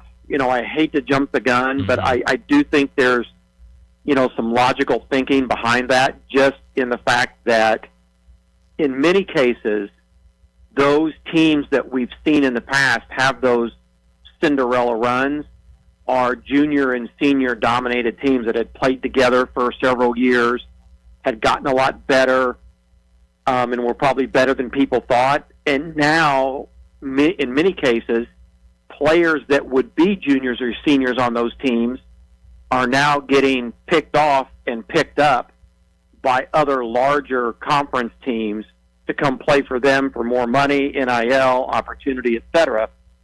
So you're not going to have some of those heavy senior-laden teams, or at least not as many, that are capable of making those long runs to the, Sweet 16, Elite 8, or even, those Final Fours like we've seen from VCU, George Mason, and some of those in the past. Yeah, and at one time, a team that was very much Cinderella, they won so much they became the establishment, was Gonzaga. And I just wonder if a 2026, and we fast forward 20 years, could Gonzaga happen again? Oh, I'm sure it could, if, and maybe even more likely to happen if you get a right kind of administration, athletic situation that has resources and dollars to put in college basketball, and they can attract the kind of talent to consistently build a program. Mark Few was able to do that over years by his success and then building on the recruits and the kind of players and then getting people to want to come to Gonzaga because they got to play in those high-profile non-conference games. So I don't know if it'll happen again. I think it's possible. But, that I think it's a good question and a good point, because Gonzaga could also be that unicorn, that we've seen kind of once in a lifetime sort of a situation to go from where they were to where they are. Yeah, and Gonzaga did it not playing any football, not a shoulder pad in the building. And, Villanova, they did it playing at FCS, 1AA, whatever you want to call it. And I always admired, Dave, very much that Villanova never took the bait to try to try to do what Georgia Southern did, that always won at that level in football, but they had, always won at a smaller level in football, but they had to move up. Villanova just said, no, we're staying right here in football, and we're going to keep the emphasis on basketball. I don't think anybody could launch it now trying to do football, and I say that, and I don't even know if High Point has football or not, but they might be the team that could, that this could have started a good run for them. Yeah, and again, every circumstance is going to be different, but there's a case in point where that's why I said I think if you have the right situation, the right coach, the right administration, and the right tools, it could be possible that you could build maybe not another Gonzaga, but at least have a team or two that could build something that would provide a little more depth and background over a period of years. But it's just going to get harder and harder because keeping those players there versus after that sophomore year, somebody else coming and say, hey, we've got some more money for you to come play for us. It's just going to be harder to keep that core together. Yeah, no doubt about it. You were talking about these games coming up Thursday and Friday. Looking through all of them, there is only one game where there is currently a double-digit favorite, and it's Michigan. They're a 10.5-point favorite over Alabama. Alabama's looked really strong these first two games. You take away that first half against Hofstra, they looked really good in the second half, looked really good in that game last night against Texas Tech. What do you make of this matchup for Alabama against Michigan? Well, it could certainly be one of the more exciting games. I mean, I think we have a lot of exciting games coming up on Thursday and Friday, to be honest with you. I think Arizona, Arkansas has star power written all over it and could be, I like Arizona's overall depth and size, et cetera. But, Arkansas is playing well. I could certainly make that a game. I think, if Alabama's hitting their threes, they can make it a game, absolutely, down to the final wire. The question is, will they be able to get enough stops to keep Michigan simply from outscoring them? And then, you just look through, Duke, St. John's, two historic, storied programs going at it. It's going to be exciting, same way with Michigan State and UConn, in that East. That's sort of St. John's has kind of struggled in the last 15, 20 years at that level, but historically, you get a Duke, St. John's, Michigan State, and UConn all in a Sweet 16. That's pretty good. If we do have sort of a surprise, I suppose it's it's Iowa and Nebraska playing each other out of the Big Ten, and I think the 6 teams from the Big Ten are in the Sweet 16. So we'll see. That's always the big question with the Big Ten, right? They haven't had a national championship since Michigan State, I believe, in 2000. Yeah. So, the question is, now you've got 6 teams in the Sweet 16.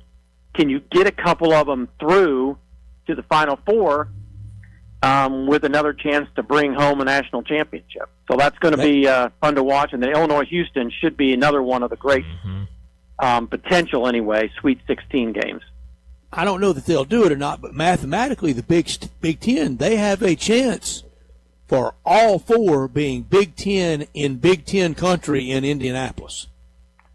And that would be wild for sure. You talk about a tough ticket to get if if you ended up getting, Purdue and Michigan and, say, Illinois and Michigan State all there in Indianapolis. That would be close because, Purdue's going to be, an hour away. Illinois, Champaign's about 2 hours from Indianapolis. Michigan's, about 3 hours, and Michigan State's about 3 hours. So, yeah, that would be I'm not sure that's going to happen, obviously, but that would be a wild scene in downtown Indianapolis. It'd be like the Big Ten tournament when it's in Indy rather than Chicago. And their championship football game often in Indianapolis. Yep. Dave, I wouldn't blame them for doing it if that happened. I would have an official burial rights for the SEC if it happened. But anyway, it's kind of like the ceremony for Punxsutawney Phil every year. There you go. Kind of keeps going. But we have some great matchups coming up, and Thursday and Friday, and then potentially even this weekend, right? For the right to go to Indianapolis. So I think if you're a fan of college basketball, while a Cinderella story would be a lot of fun, we also have the potential for some really good matchups, not only Thursday and Friday, but also Saturday and Sunday to set the field for the Final Four. Dave, going back to the first round, obviously North Carolina in control most of that game against VCU and then ultimately lost it late. Now Hubert Davis, there's a lot of noise around his future. A decision sounds like will be made very soon about if he returns next season or if they make a change. What did you make of that game for North Carolina and now the idea of Hubert Davis being fired? Well, I always find those situations difficult. I mean, I realize that in today's climate, and particularly when you are at a program like a North Carolina, just being good isn't always good enough, right? The expectations are Sweet 16, the Elite Eights, Final Fours, that kind of thing. It is tough because when you lose a significant player like North Carolina did, who could have been a difference maker and, potentially a top 5 draft pick in the NBA draft, how much of that is fair to reflect on the fact that they didn't go as far as people thought, given the situation? I think it was probably more of how it unfolded. Sure. You basically look like you had the game in hand. If they won that game and then get beat by Illinois by 15, it probably just has a different taste for people. It doesn't change the situation.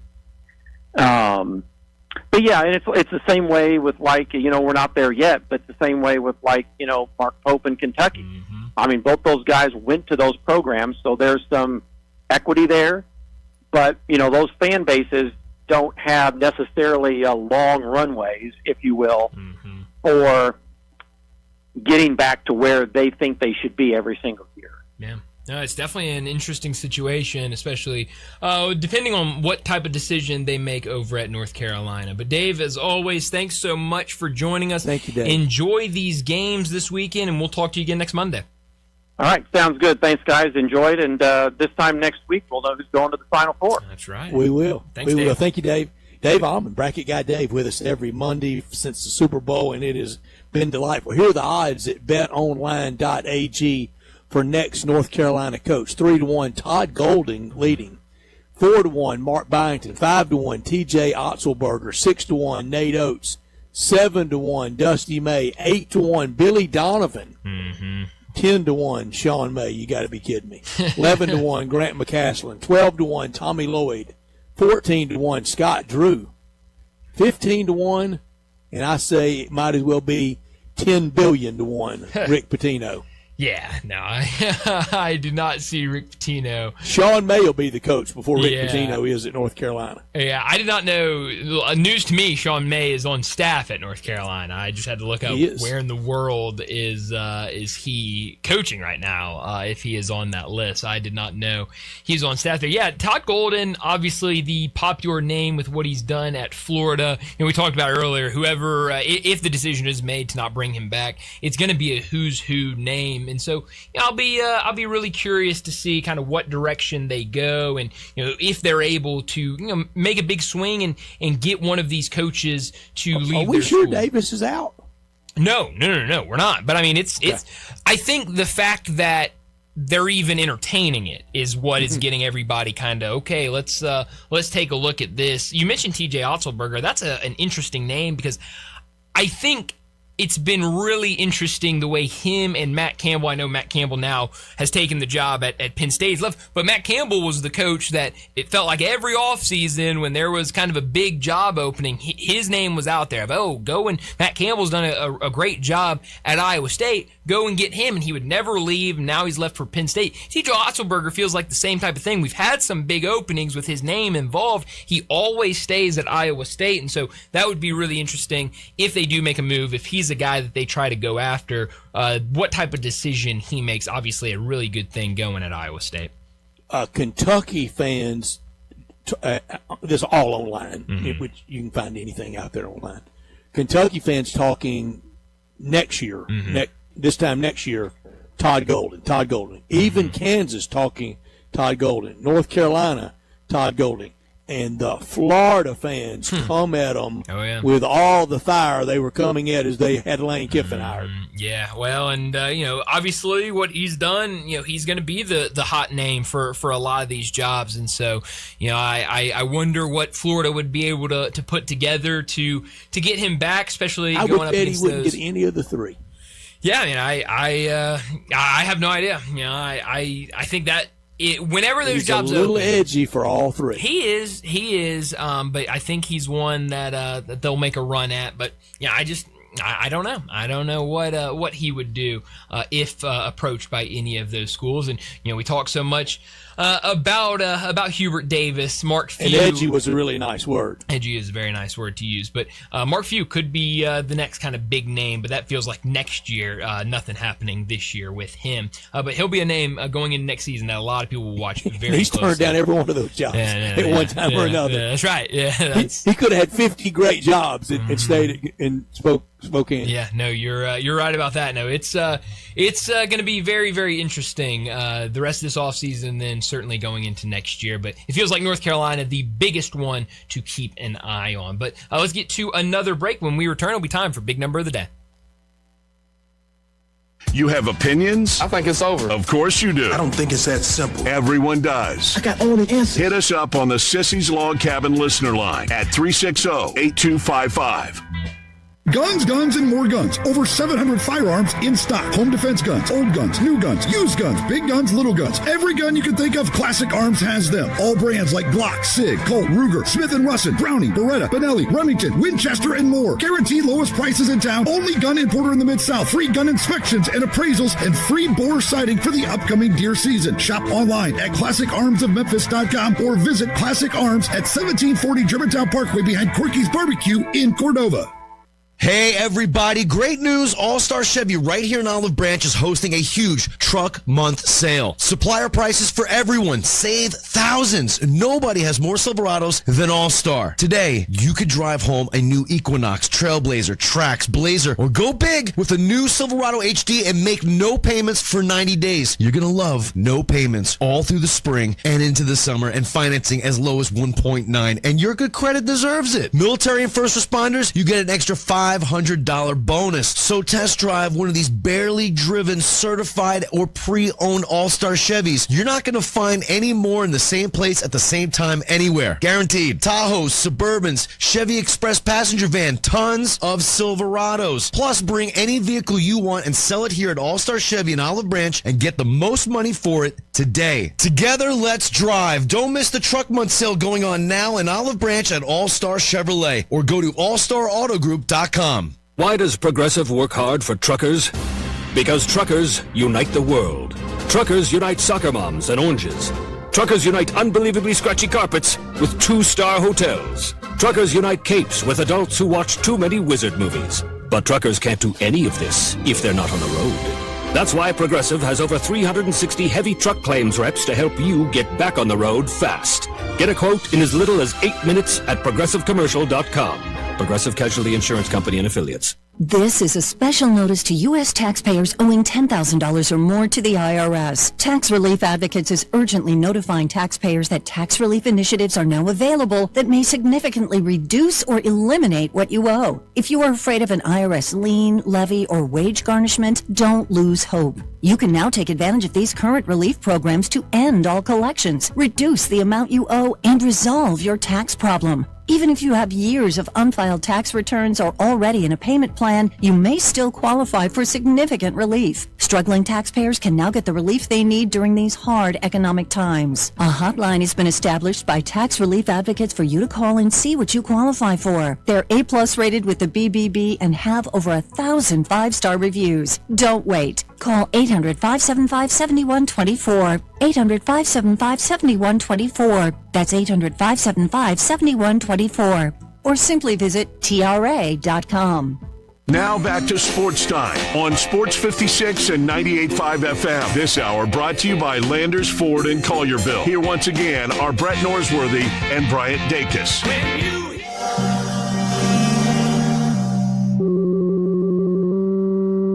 Big Daddy. Hello, Big Brand. It's a guy, he wants to be big, then he gets big, he doesn't want to be big anymore, then he gets small, but the suit's too big. Big Daddy. The big boy. You're a big guy. I think she's trying to pull a fast one on Big Daddy. The big number of the day. Well, Brett, my big number today, it comes from college basketball, and it has to do with Darius Acuff. My big number is the number 2. Darius Acuff of the Arkansas Razorbacks is the only player to have 60 or more points, 10 or more assists, and 5 or fewer turnovers in any 2-game span in the NCAA tournament since assists became official in the 1983-84 season. So that's any player in any 2-game span. He did that as a freshman in his first 2 tournament games ever. Just really, really impressive Over 40 stuff years. from Darius Acuff. I mean, it's incredible. It is an incredible number for him. But 2 is only one number bigger than 1. So your big number of the day was really a small number. It was a very big small impact. number. Yes, it was a big impact, a small number. Did you see his post-game interview? I did not, no. Oh, I just love him. Yeah. First thing, just want to win. He Yeah. never changed expression. Just want to win. Credit to the teammates. Nothing about him. I love it. He's a guy I that want him so much with that first Grizzly pick. Yeah, I mean, he's certainly going to be in there in the mix, and I want Acuff, Houck, and Malik Thomas. Yeah, I mean, I think that would be 2 Razorbacks and a Gator. Yeah, I mean, I think that would be really fun, and what, me, a SEC fan? No, never, no. Who would ever accuse me of that? Yeah, I mean, the guards are going to be the biggest thing to watch once we get past the top It'll be 3 like of this a quarterback heavy draft. Yeah, no, it is. I mean, those guards at the top of this draft are just really, really impressive. And so, NBA draft, I'm looking more forward to than I am the NFL draft. Yeah, well, I mean, it makes sense. We're in Yeah, the I middle mean, of the NBA draft. Exactly, yeah. We don't have an NFL draft. No. Team. Well, Titans, but sure, but we're obviously here with Memphis with the Grizzlies and where they're going to be picking. It's going to be fun to watch, and from if I could see Nate Ament's body at 24, compared to what it's going to look like draft night, I think I may want him. Yeah, I think he's good. If he grows up, yeah. Golly, he looks young. He does, and I mean he's improved a ton since the first game of the season with his physicality. Barnes got into him late yesterday too over something. Yeah, I didn't see what he did wrong. Yeah, he I don't remember exactly when that was, but he had a couple of mistakes late in the game. Kind of struggled, but he's been really good, and I think is going to be a guy that will have a really nice NBA career. I just with that first pick, I think you see all these guards that are available and how good they are and how good they can be. I am really in favor of the Grizzlies taking a guard with that first pick and then maybe taking some sort of forward with that second pick.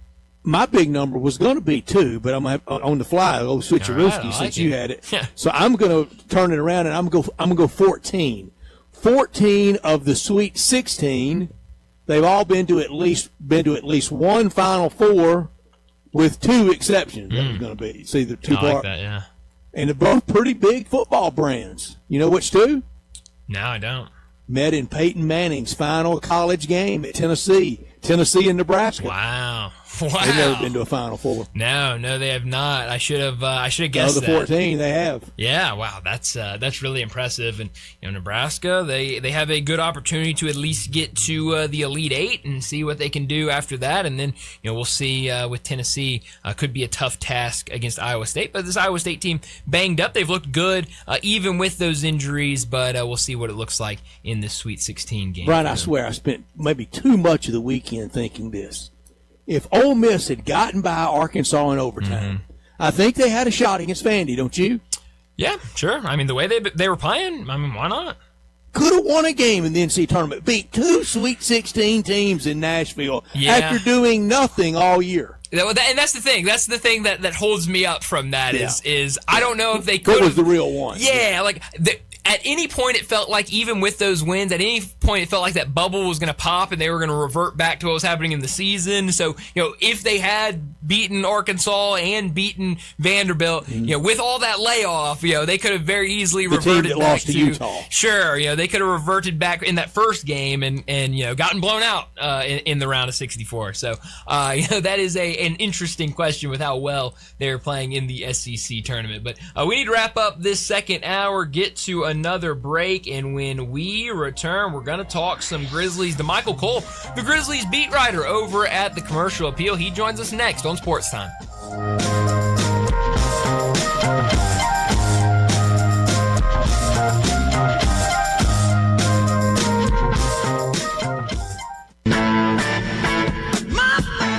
Start your day with Sports 56 Mornings with Greg Gaston and Eli Savoy.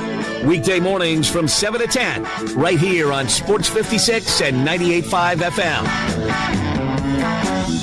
Listen up, Mid-South. Landers Ford in Collierville says make no payments for 90 days. That's right. During Ford Truck Month, your #1 Ford dealer gives you payment relief. New Ford F-150, 0% APR financing for 60 months. 0 down payments. 0 payments for 90 days. Are you listening? New F-150s, 0% APR financing for 60 months. 0 down payments. 0 payments for 90 days. Get started now with our Landers Easy Pass at LandersFordMemphis.com. Shop one of the largest selections of new Fords before they're sold.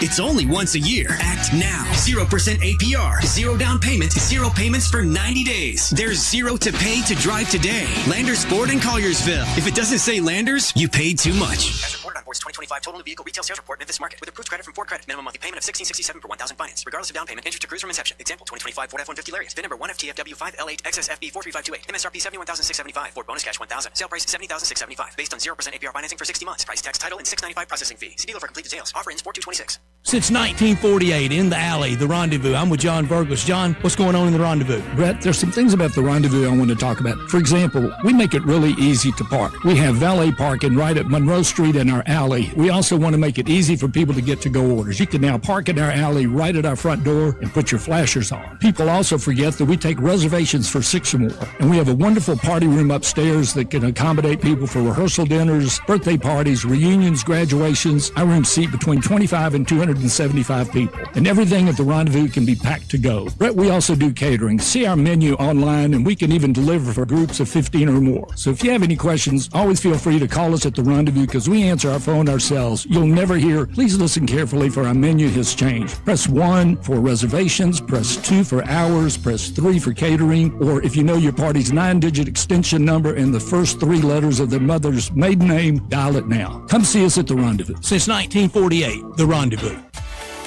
At Jason's Deli, when you're dining in or picking up curbside, you can expect wholesome food and no surprises, just delicious sandwiches, crisp salads, and quick quality meals made with the freshest ingredients and no artificial trans fats, MSG, high fructose corn syrup, or artificial colors and dyes. Around here, a lot of thought goes into what we put into our food and what we take out of it, because you're not just taking a bite, you're getting a taste of who we are. New items are constantly being created to expand our menu for all tastes and special diets with vegan and gluten-free options available. Convenience and on-time delivery you can count on. It's just a click away at jasonsdeli.com, so whether you need to feed 5 people or 5,000, the team at Jason's Deli, they have the credentials and the commitment to keep you satisfied.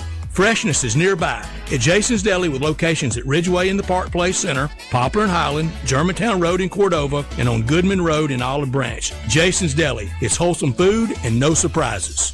Unlock your new go-to spot, Codes Dispensary in Steele, Missouri, just over an hour from Memphis. When you're ready for a legal, reliable option, they're right up the road. Explore the full menu of top-shelf products in-store and online. Short on time? Order ahead and cruise through the drive-thru for a quick pickup. Stack rewards while you stock up with Club Codes. Earn points for every dollar spent. Codes Dispensary, now open in Steele, Missouri. Supreme cannabis that's worth the drive. Learn more at CodesDispensary.com. That's CodesDispensary.com. I got him on the line out there in Gossip Volkswagen Germantown. Hey, Marty McNate, what's going on? I've got some big news. Volkswagen Driver Days is going on at Gossip Volkswagen Germantown. And Marty McNate, I hear you've got some incredible deals happening right now. You heard right, Randy. I got 2026 Jetta S, $277 a month. $277 a month for Jetta. Hey, what else you got? How about 2026 Teos S, $327 a month. $327 a month for Teos S, and I hear you got a Tiguan deal out of this world. 2026 Tiguan S, $355 a month. Well, it sounds like you got something for everyone. Come see me, Marty McNate, at Gossip Volkswagen Germantown, 7420 Winchester Road, or shop online at gossipvwg.com. And remember, your future is what you make it. All 36-month lease, Jetta TM 005137, MSRP 25820, Tiguan TM 14510, MSRP 32585, Atlas GC 515,398, MSRP 41841, includes all rebates and incentives, must be financed through Volkswagen Credit PF 895, excludes tax title and license with approved credit. See dealer for complete details, offer valid through end of the month, dealer stock only. This traffic report is brought to you by Millington Weight Loss. For more information, call 901-436-0272. Sports 56 traffic. Well, good afternoon. Heavier traffic volume in the last few minutes. Trying to get through Midtown on 240 southbound at South Parkway. Watch it pick up over here pretty good now with that volume on 40 East coming past Sycamore View Road out past Germantown Parkway, pushing on out into Fayette County. That normal buildup right now, 240 on to 385 going outbound on Billmore's Parkway.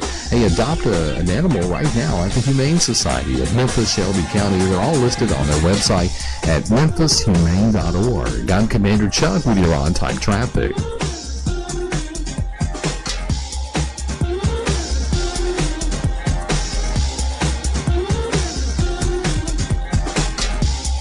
We are Sports 56, WHBQ Memphis, and W253DF Memphis, with Dave Woloshin, weekday mornings from 10 to 11. Now, back to Sports Time on Sports 56 and 98.5 FM. This hour brought to you by Jaguar Land Rover Bluff City. Here once again are Brett Norsworthy and Bryant Dacus. Welcome back into Sports Time. Bryant and Brett with you as we start our third and final hour on this Monday afternoon. We've got to talk the Grizzlies, and joining us now, like he does every Monday afternoon, is DeMichael Cole. He's the Grizzlies beat writer over at the Commercial Appeal. DeMichael, thanks so much for joining us. The Grizzlies back in action tonight, and it's been a rough stretch for the Grizzlies in terms of opponents and how tough these teams are. You look at, going back to the game they won last Wednesday against Denver, then Boston, a Charlotte team that's been one of the stories of the NBA, and now the red-hot Atlanta Hawks later tonight. But let's start with going back to that game against Denver. I don't remember what the line closed at, but I think Denver was like a 14, 15-point favorite in that game. The Grizzlies go out, lead most of the game, and secure the win. What did you see in that game that led to a Grizzlies win over the Denver Nuggets? Yeah, the number one thing was just the competitiveness, and I think we've seen it over the last few games a little bit. I think it's a couple things that you could point to. One is the fact that, Islo's got these guys bought in, to playing hard, to making the most of this opportunity. And then two is probably the most obvious one. You got a lot of guys out there that aren't just playing, on 5-year contracts or anything like that. They're playing because they know this is an opportunity to kind of secure their future in the NBA.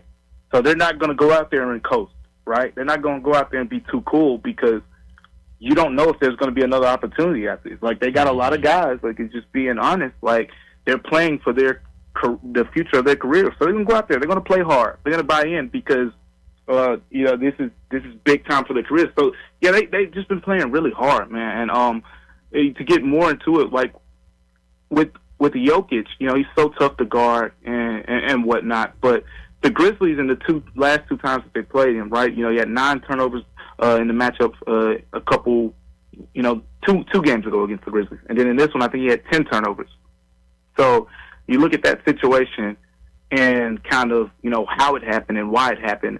The Grizzlies playing the smaller lineup kind of plays to their advantage because Jokic, likes to operate from the top of the key more. So you have a mobile guy on him, and then when he finally gets into the paint, he's seeing 2, he's seeing 3. But you also have a pretty quick lineup to where when he's passing out of those doubles, you're able to rotate and recover pretty quick and force some turnovers. So the Grizzlies kind of, in a way, I don't think any scheme is Jokic-proof, but they might want to put that one in their back pocket, for one day down the road in a few years if you run into him in the playoffs or something, because I think that was kind of a big part of having that success too. Boy, that tape's got to get around for this coming playoffs for opponents for Denver, doesn't it? Yeah, you got to have the personnel though. See, the thing is, most teams have centers that they don't want to take off the floor. The Grizzlies don't even have a center to even take off. So, it makes like. But then think about it like if you're OKC, you don't want to take Chet off the floor. You don't want to take Isaiah Hartenstein and Chet off the floor, given what they can give you, in certain situations. If you are the Minnesota Timberwolves, do you want to take Rudy Gobert off the floor? Do you want to take Julius Randle, maybe, however that situation, like you playing Julius Randle at the 5. And if you go down the list with even more of the top teams, the Lakers probably could do it because they don't think too highly of DeAndre Ayton anyway. Maybe that's one example. But then in that case, does LeBron even want to deal with the physical toll of banging with a Jokic for 30, 40 minutes? See, the Grizzlies guys, they don't care as much. Right? Again, they're playing for their futures. This is a big opportunity for them. They're young. They look forward to that opportunity. Some guys just ain't gonna want to deal with, Jokic shoving his shoulder into their chest for 35 minutes. So it's the buy-in, it's the personnel. But you're right, Brett. Teams are definitely gonna look at that and say, how can we, do a little bit of that. DeMichael, it is never the players or the coaches that are involved in the tank. It's always from above them, and it's with available personnel and injury reports. That's how you tank. Yeah. It's personnel, it's players, and again, what stood out to me when you talk about the Grizzlies situation that's pretty unique is no center, right? I just haven't seen that before, right? We've seen teams go without point guards, right? And the Grizzlies at time would do that, right? When they would have guys like Vince Williams running point guard. I think a couple years ago we saw that when they were going through that situation before he got hurt. But this is kind of the opposite, because you don't have a big, and I think we see it pretty much with every Grizzlies game. At the end of the day, no matter how hard, no matter how well they play, they always find themselves in a position where they're being out-rebounded. The opponent is getting second chance points, and it just puts you in a situation, even when you play great defense, even when you stop guys and you do this and you do that, when that ball comes off the rim, there's still a pretty good chance they're going to get it because they have a big out there. Mm-hmm. Yeah, size matters. Yeah, it absolutely does. Taylor Hendricks is a guy we've talked about a lot with you, and a guy obviously they brought in that trade with the Jazz, but you look at what he's done scoring the ball over these last couple of games. You go back to that game against Chicago, 16 points there, 13 against Denver, 12 against Boston, 14 against Charlotte. This is a guy that has struggled to start his career, a guy that had to deal with injuries. How do you think the front office is viewing him, and do you think kind of this recent change and really ever since kind of getting with the Grizzlies, finding some success, do you think that's changing how they view him, or is this kind of one of those things where he's just out there a ton, they don't have enough bodies, and he's taking advantage of that? Oh, man. I mean, of the guys that they, got in the trade, well, of course it came down to two guys, right? Walter Clay Jr. and Taylor Hendricks. I believe everyone can, I don't mind saying that, Walter Clayton was the guy in that trade, right? Taylor Hendricks was the, we'll see what we have, and we'll assess from there. And now that you're starting to see, what you have, if you're the Grizzlies, you're like, hold up. Wait a minute now. Like, we probably have something here. Because if I remember, and this is what I was talking to people in Utah about, like, I'm pretty sure, I was talking to people in Utah, and I was saying, like, I remember when, his first year in the league and he was playing a lot, like, people were pretty high on him. Like, I know now that time has gone by and the injury and, like, he doesn't really have as much of a role anymore. It doesn't seem like he's as, well thought of as he once was for whatever reason. And people were pointing to, basketball reasons why that was the case, more so than just the injury and whatnot. So it kind of, led me to believe, like, I guess he'll be all right, but probably won't be much of anything in Memphis. But, like, he's really taking advantage of this opportunity. Defensively is where he's really impressed me. Like, Yes, he's knocking down the three-pointers and doing things there, but the blocks, I mean, he had that one block against Jokic, and, in the clutch time, looked like Jokic had an easy layup, and he just knocked it out of bounds. And he's had a few of those. I mean, he had a couple games ago, was it 9 stops total, in the game? So he has been, huge for the Grizzlies. And, again, he's one to keep your eye on. Like, you get to this part of the season, and there are no playoff aspirations around here. You got to start focusing on individual player development. And we talked a lot about Cedric Coward, G.E. Jackson, Cam Spencer, and those guys. Now you got to start putting some eyes on Taylor Hendricks as this season rounds out, because he's definitely playing himself into a roster role on his team going forward. Yeah, no, he absolutely is. I know you wrote about the NCAA tournament and some players to keep an eye on. I want to get to a couple of those guys in a second, but the Grizzlies have now moved ahead of New Orleans in terms of lottery odds, very close to passing Dallas. How high do you think this Grizzlies team can get? 1 game separation between them and Dallas, and then you've got Utah sitting at 21-50, and then after that you've got a lot of teams in the teens. Do you think it's 6? Do you think they can get past Dallas, or where do you see this Grizzlies team being? Oh man, getting past Dallas is really going to be tough, because the thing about it is Dallas in the reverse standings. Dallas has the tiebreaker, and I say reverse standings because the Grizzlies beat Dallas 3 times. So if you were talking about the playoffs, the Grizzlies would have the tiebreaker. But in the backwards world of tanking, Dallas has the tiebreaker because it lost 3 times to Memphis earlier this season. So with that being said, instead of, again, like in a normal world, we focus on the loss column. How we often say this team is 3 games back in the loss column, 4 games back in the loss column. With this, you focus on the win column. And right now, the Grizzlies have 1 more win than Dallas. So not only do they need to finish tied, but they need Dallas to win more games. So you need Dallas to win 2 games somewhere here down the stretch. And the thing about it is the schedules for both of these teams going forward are pretty tough. I believe the Grizzlies have 12 games left. Dallas has 11 games left. And the Grizzlies have the second toughest schedule remaining, and Dallas is 4th in the NBA. So I think, the games that you're going to have to really keep an eye on for the Grizzlies are, when they play the Jazz on the road, they'll play the Bulls again in Memphis, and then, of course, a game against the Milwaukee Bucks, who are basically telling Giannis to sit down right now. So you have that coming up. And then for Dallas, again, same teams, Bucks, Bulls, and then I believe they got the Warriors and Portland in there as well. So that's one to keep an eye on. But look, it's going to be hard to chase down the Jazz, because the Jazz are so like hell bent on tanking. Like they're very unapologetic about it. So it's going to be hard to catch that team. Dallas is possible. They both have tough schedules and whatnot, but you're going to have to pretty much almost lose out. I think like Dallas is going to be tough to catch, and it would definitely benefit the Grizzlies if they could jump up, from 7 to 6. I think that would be a significant enough jump in the lottery standing. DeMichael, help me and our listeners with this. Isn't there a certain number that if you get to, no matter how the ping pong balls fall out, you can't drop below this number? Is it 4 or 5? Isn't there a number like that? Now, I want to make sure I'm understanding you the right way here, but basically, so if you get to, now I think it's the other way around.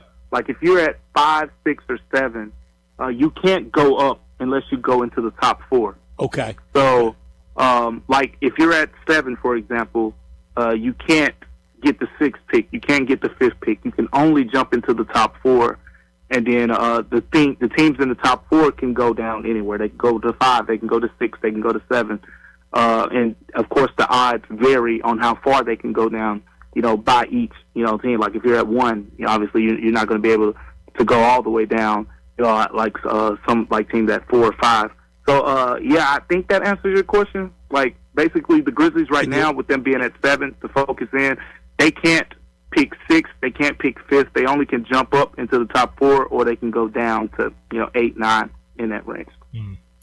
The other pick that the Grizzlies have in the first round will be that Orlando pick. Right now, it's at 16, but this Orlando team, they've been struggling, 4 straight losses. Do you have any eyes on that maybe falling into the lottery? Look, it's possible, not because Orlando is bad, in my opinion. Mm-hmm. I mean, how often do we say this? The Eastern Conference is deep. Like, just to give you, just an idea here, how deep the Eastern Conference is right now. The Orlando Magic, you just said, that's the 8th seed. Mm-hmm. The team that the Grizzlies will play today, the Atlanta Hawks, they're 6th. Atlanta has won 12 of 13 games, and they're still tied for the 6th spot with the 76ers. They have the tiebreaker, but all those wins have done nothing but move them a game ahead of the team that's in the 9th spot, which is the Miami Heat. The team that's in the 10th spot, the Hornets, have had one of the best records in the NBA since January 22nd, which is when they went on that win streak. So the team that's 10th has one of the best records in the NBA over the last 2 months. So ideal situations for Grizzlies fans is, it's so crowded right now. Like you're talking about from 5 to 10, 5 is the Raptors at 39 and 31. 10 is the Hornets at 37 and 34. 2.5 games separate 5 to 10. And again, the Raptors have 12 games left this season, so 2.5 in 12 games is a decent sized lead, at the end of the day. But there's so many moving parts that can happen, within that group. I think it's very realistic for the Magic to lose to any of those teams. As long as you're in that 7 to 10 range, you're in the play-in. And the Hornets, they're 10 right now, but I think a lot of that team, we'll see with Miami with the injuries. Andrew Wiggins, Norman Powell, like they're battling through all that stuff over there. They lost 4 in a row. But Miami with the injuries, again, Orlando with the injuries, if Franz Wagner comes back, all of that is something Grizzlies fans should be keeping an eye on, because if the Magic end up in the play-in, there's a decent chance that they'll lose, a game or 2 in there, depending on where they land. And that'll put them right in the back of that lottery, giving the Grizzlies 2 picks potentially in the top 14.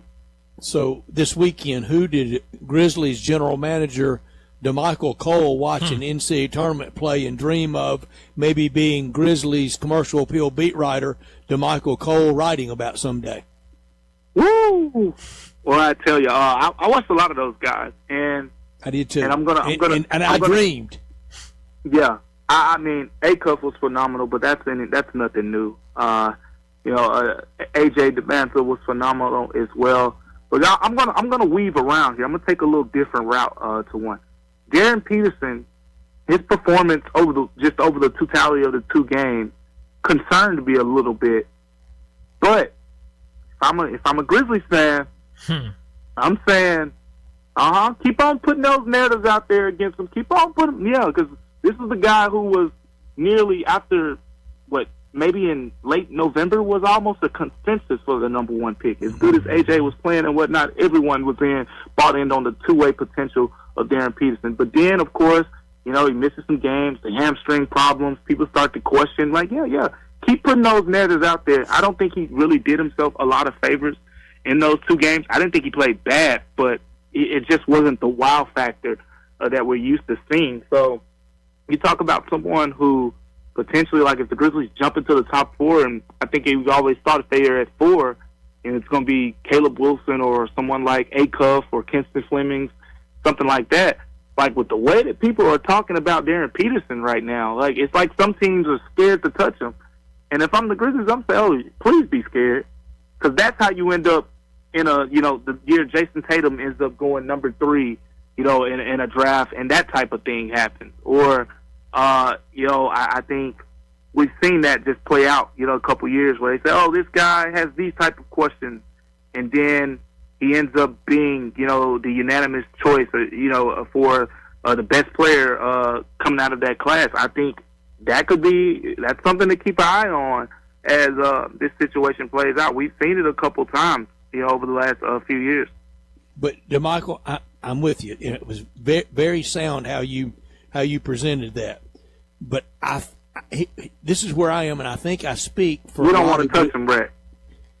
I just can't do any more high maintenance. I'm so done with drama. I think the first time we saw that PR injury report next year, and he had a migraine, I'd drive into a telephone pole.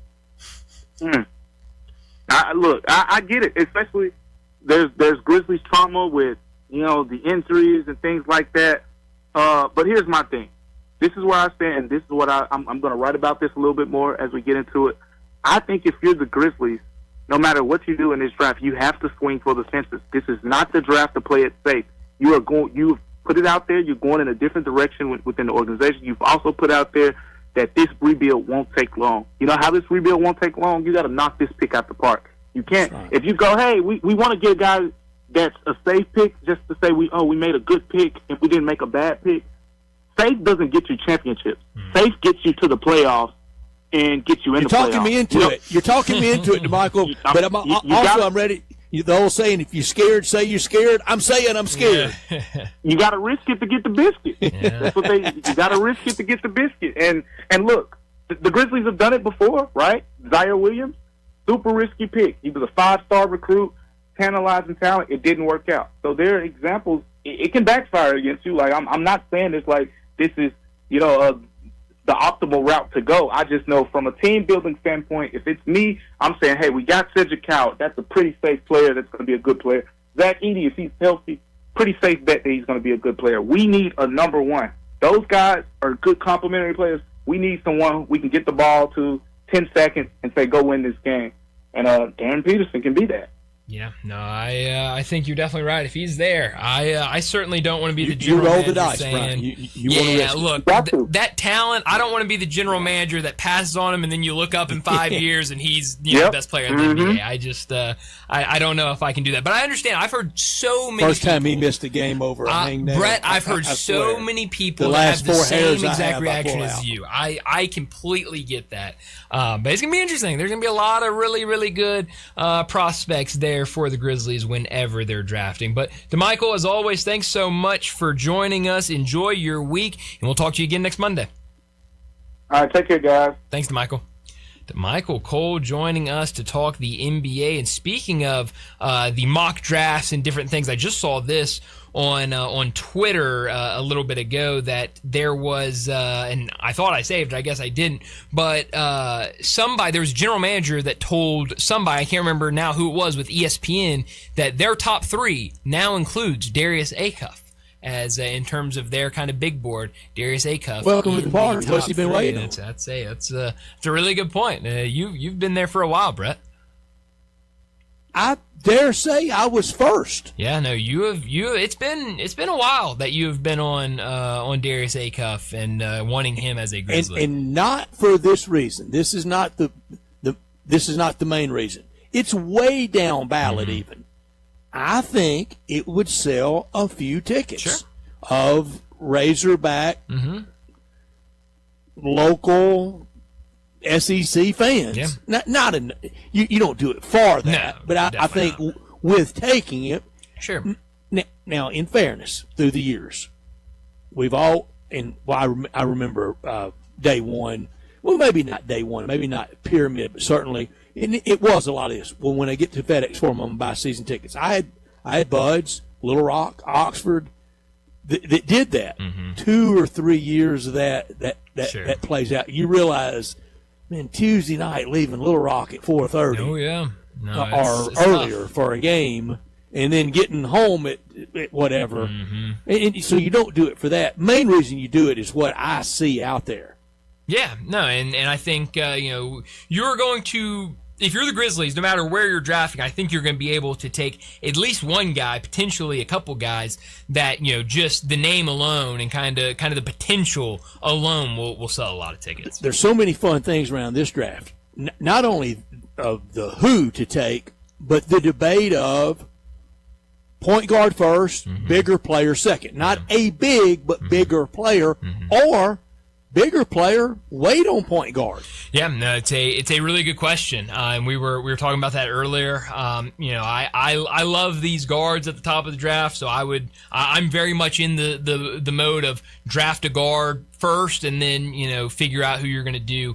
Or what you're going to do with that second pick. But I think there's a lot of ways you could go about this draft. You go best available. You go, we want one of these guards first. I mean, there you go, hey, we want a big first and get one of the best big or the best forward on the board first. You have some flexibility with this draft to really go out there and do whatever you feel like you need to get done. And that third pick, I don't think we need to limit ourselves on the dreaming to just Acuff Houck. You got to go out there third. Oh, yeah. Third, the Swain at Texas, I think will be around for that third pick. Yeah, I mean, we talked about it earlier. You have with that, first pick in the second round, you're going to be able to go out there, and this is a very deep draft class. Obviously, depending on who returns and who ends up declaring for the draft, it's going to be very deep, and I think you can get a really talented player in the second round. This front office has done a tremendous job with those second round picks and really being able to find some really nice players with it. So they can do that again, and also with how deep this draft is and where that second round pick is, you could very well, if you see a guy that you really like, that it feels like they could be taken late in the first round, you could use that pick with something else to try to move up a couple spots in the back half of that the back end of that first round to take somebody that you really, really value. So the Grizzlies, I think, in a really nice spot for the NBA draft to go out there and make a lot of real noise. It may be this front office's calling card, their chops, the second round picks. Yeah, no, you're right. I mean, they've had a lot of hits in it, and so I think that's. I don't know if that's good for that to be your probably not on the front of your business card. Probably not. We kill it in the second round. Yeah, I mean, I don't know if that's great. Probably not, but they have done that, and so I think it makes you feel very comfortable about it. I brought up the Tankathon.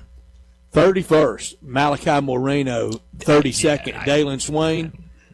No, thank you. Yeah, no. I think Moreno's a big stiff. Yeah, no, I don't like Moreno at all. I think he probably returns soft. To college. He just looks. You talk about looking looking young out there. No, they are. I think Moreno returns probably. And then there's a lot of guys in the second round. We could probably go through this entire second round, and I would have a different feeling on every single player on if they return or not. But I think Moreno should Malik at Thomas least is go. in the draft. He's definitely in the draft. Tankathon has him as a second round pick. There are guys. I mean, you're looking at the end of the first round. This is a loaded first round. I think he goes in the first round. Aquari at Stanford, good player. I would take Malik Thomas over him. I think there's a handful of players at the end of that first round that I would probably take. I would take Malik Thomas over any of those guys. So we'll see. But I think we'll have a lot of options in this offseason. Feels like it's going to be fun to kind of pay attention to who ends up staying in the draft, who takes their name out and returns to college. But we need to get to another break, and when we return, we'll talk about what's trending. Join the voice of the Tigers, Dave Woloshin, for Wolo and Friends. Weekday mornings from 10 to 11 here on Sports 56 and 98.5 FM.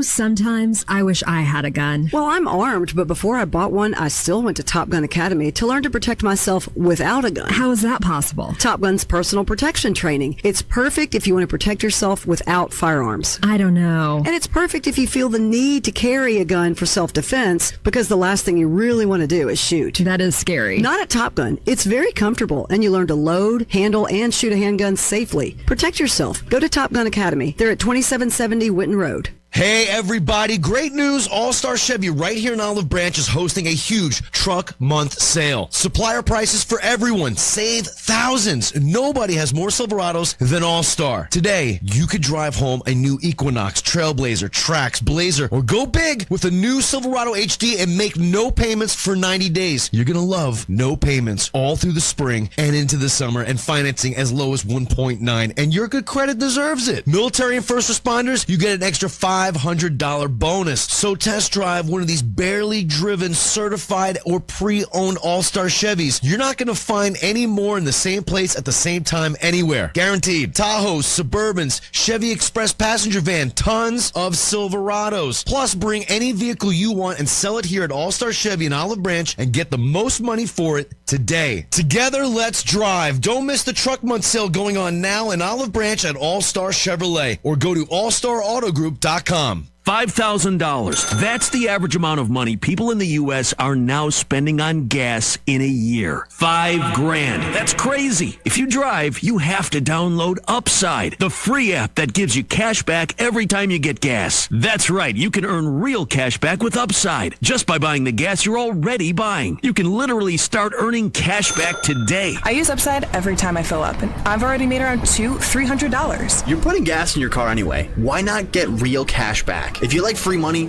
download Upside. I'm saving the cash I earn from using Upside to help pay for a vacation later this year. Download the free Upside app now to earn cash back every time you buy gas. Use promo code OWN to get an extra 25 cents per gallon on your first tank. You can cash out anytime right to your bank, PayPal, or a gift card for Amazon and other brands. Just download the free Upside app and use promo code OWN for a 25 cents per gallon bonus on your first tank. That's code OWN for a 25 cents per gallon bonus.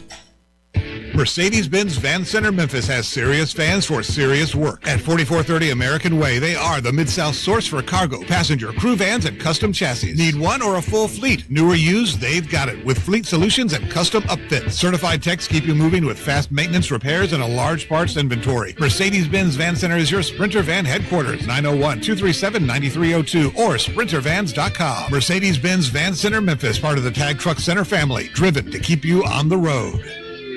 This traffic report brought to you by City Center Liquor, just off Highway 70 in Lakeland. Local, friendly, and always fully stocked. For a 5% discount, tell them Sports56 sent you. Sports 56 traffic. Good afternoon. It's only getting heavier here in the last few minutes. Right on Schedule 240 south at South Parkway down to Norris. As you continue south of Memphis, there was radar down through there earlier on 55 as it loads up now on Sam Cooper going outbound, especially here up by Perkins. Hey, bridal season, it's just around the corner. Shop local because you always save money when you go there. First at Weiner's Jewelry, conveniently located 7525 Highway 64. I'm Commander Chuck with your on-time traffic.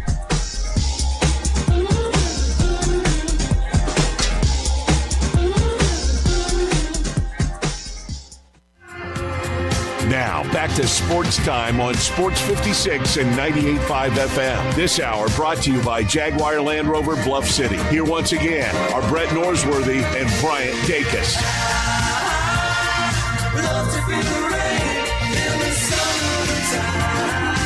Welcome back into Sports Time. Bryant and Brett with you as we have about 30 minutes left in today's show. And you heard it in the rejoin this final hour, brought to you every afternoon by Jaguar Land Rover Bluff City. They've been the premier Jaguar dealership for the greater Memphis area since 1984. They've got a team that's ready to help you find your next perfect vehicle at unbeatable rates. Swing by Jaguar Land Rover Bluff City today. Check out all those brand new models like the Range Rover Sport, the Range Rover Velar, and the Defender. Test drive that Range Rover Sport, where luxury meets performance. It's a perfect mix of style, performance, and versatility with options ranging from 360 horsepower up to 635. It's available as a plug-in hybrid electric vehicle with $7,500 federal tax credit when leased with approved credit.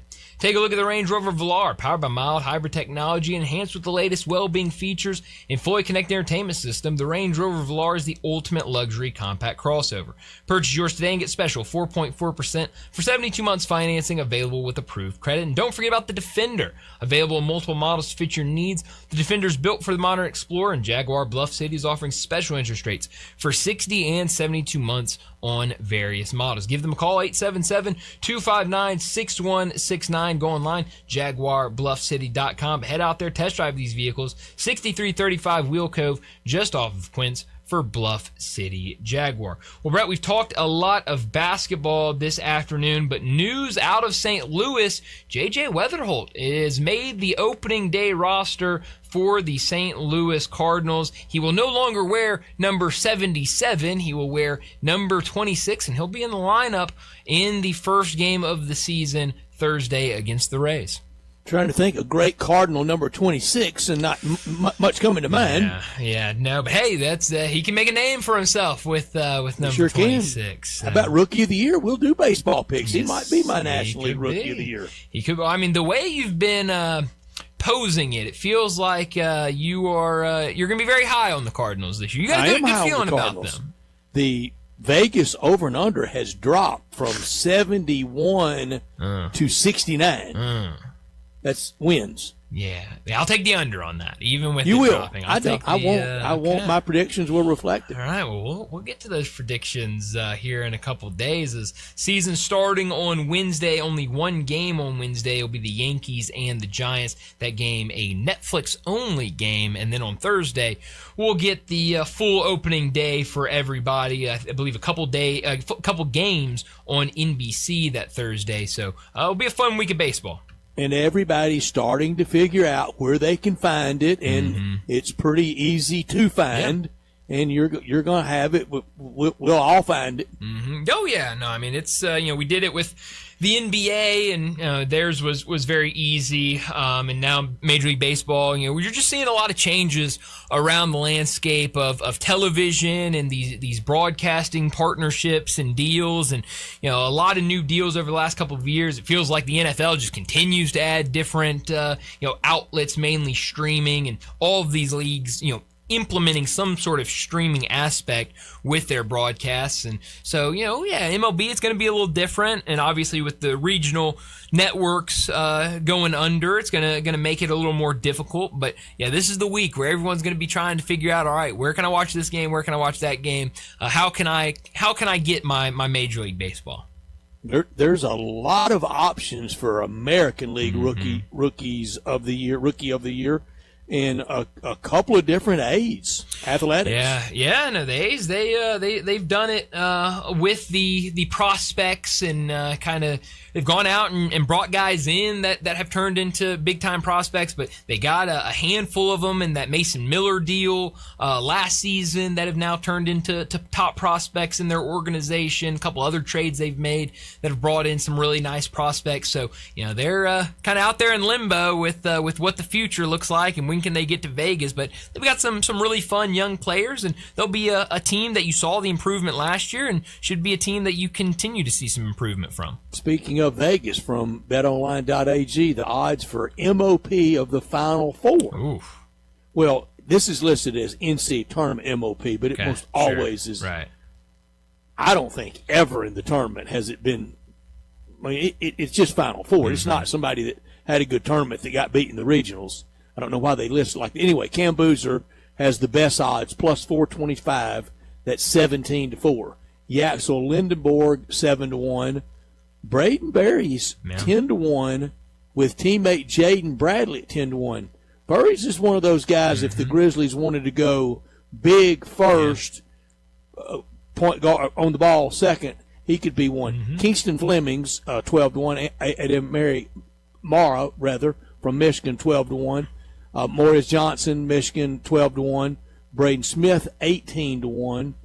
Got to go all the way down to 35-1 for Darius Acuff. Wow. That's telling you they don't think Arkansas can win it all. Yeah, I mean, you look at those guys at the top, and I don't either. No, but those teams with those guys at the top, those are the teams that I think a lot of people expecting could have a chance to cut down the nets. But you mentioned Ademara from Michigan. He's a guy that it's so funny to look at his first 3 seasons in college basketball. I remember when he came over, and he was this really intriguing prospect, was signed with UCLA. He goes to UCLA, can't do anything, averages 3.5 points per game, 1.9 rebounds per game, and 0.7 blocks. Year 2, improvements, but nothing crazy. 6.4 points, 4 rebounds, 1.6 blocks, and now just has exploded this season after transferring to Michigan, now averaging 12 points a game, nearly 7 rebounds, 2.7 blocks per game, nearly 3 blocks per game. And he's passing around a little bit, 2.5 assists per game. He's been a really fun story after having some struggles at UCLA and then figuring it out. I think you're seeing a lot of guys in that system at Michigan really figuring it out, playing well in that system. Mara's one. Elliot Cadeau was a guy that North Carolina was pretty much ready to give up on. He enters the transfer portal, has played great for Michigan. Yaxel, I don't think many people saw this out of Yaxel, kind of being one of those guys that's right up there for player of the tournament and a guy that's going to hear his name, probably, somewhere around the lottery for the NBA draft. They went out there and brought in some guys that had some flaws and then just, have turned them into unbelievable players and an unbelievable team. You know who you just described for this time next year if he goes somewhere big NIL? Who's that? Rowan Brumbaugh. Oh yeah, no, he definitely is. He is really kind of that type of style of Yaxel, because I don't think we expected this from Yaxel, but we expected really nice play. He was a guy that was getting projected kind of late first round last year and decided to come back. And now all the stories around of the NIL he got and turning down Kentucky with more NIL money to go to Michigan. Rowan Brumbaugh is a guy that was preseason all-conference and preseason conference player of the year. Did a really nice job this season, and could see a really big payday and move to one of these spots and just be that kind of perfect fit and really play his way into maybe being a guy that we're talking about. Hey, this could be a really nice piece to go in, second round, late first round type of guy after the season. He's a great player, and I think waiting to see a decision by him, but I think could really get some really nice offers through the portal. You got some money you just want to burn? You just want to throw it up there and see what happens? Sure, why not? 300-1 Latrell Wrightsell from Alabama.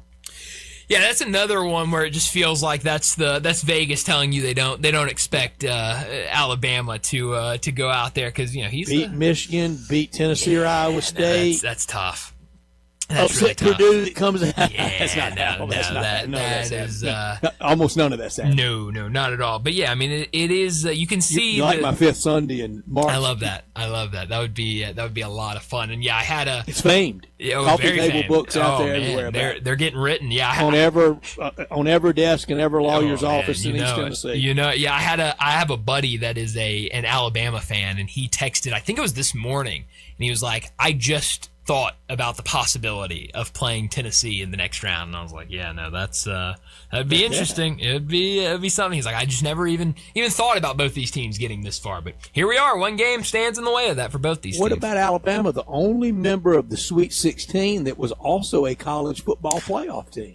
Wow, yeah, we went through that. And you wouldn't find many really contented Alabama fans right now. They're kind of after Burn. They're a little bit after DeBoer. Yeah. Oh, it's okay, but uncomfortable with some of the things. Yeah, I think you look at that. Had a no-hitter in baseball over the weekend. Get happy, Bama. Wow. What do you think you're going to do? Win all the time like you did with Coach Saban? Yeah, well, that's the thing is Saban goes out there and just everything he touches turns to gold, and he kind of ruined it for everybody else. He just showed, hey, we can win everything here. And now when you just don't win everything, it's like, that's not good enough. We need to do something different. All-Star Chevrolet and Olive Branch, they make it easy for you right now. With the huge truck month sale, they are having supplier prices for everyone where you can save thousands. Nobody with more Silverados than at All-Star in Olive Branch. You can drive home in a new Equinox, Trailblazer, Trax Blazer, go big in a new Silverado HD, and make no payments for 90 days. You're going to love no payments all through spring into summer, and financing as low as 1.9. Your good credit deserves it. And Drew DePriest and his great team, they deliver. They always deliver and appreciate so much military and first responders with an instant extra $500 bonus. Test drive one of All-Star Chevy's hottest, barely driven certified Chevys are pre-owned that you'll find in the same place, same time, anywhere in our area. Suburbans, Tahoes, a Chevy Express passenger van, tons of Silverados. Bring any vehicle you want to sell to All-Star and Olive Branch first thing in the morning, and you'll get the most money back for it, whether you bought it there or not. Together, let's drive to All-Star. Don't miss the truck month sale going on now in Olive Branch at All-Star Chevrolet. For more information, you can go to allstarautogroup.com. Well, let's get to our final break of the day. When we return, we'll wrap up today's show with Moe's Crunch Time. Add a little fun to your lunch break. Join Johnny Radio for Sports 56 Happy Hour from 11 to 1 every weekday on Sports 56 and 98.5 FM.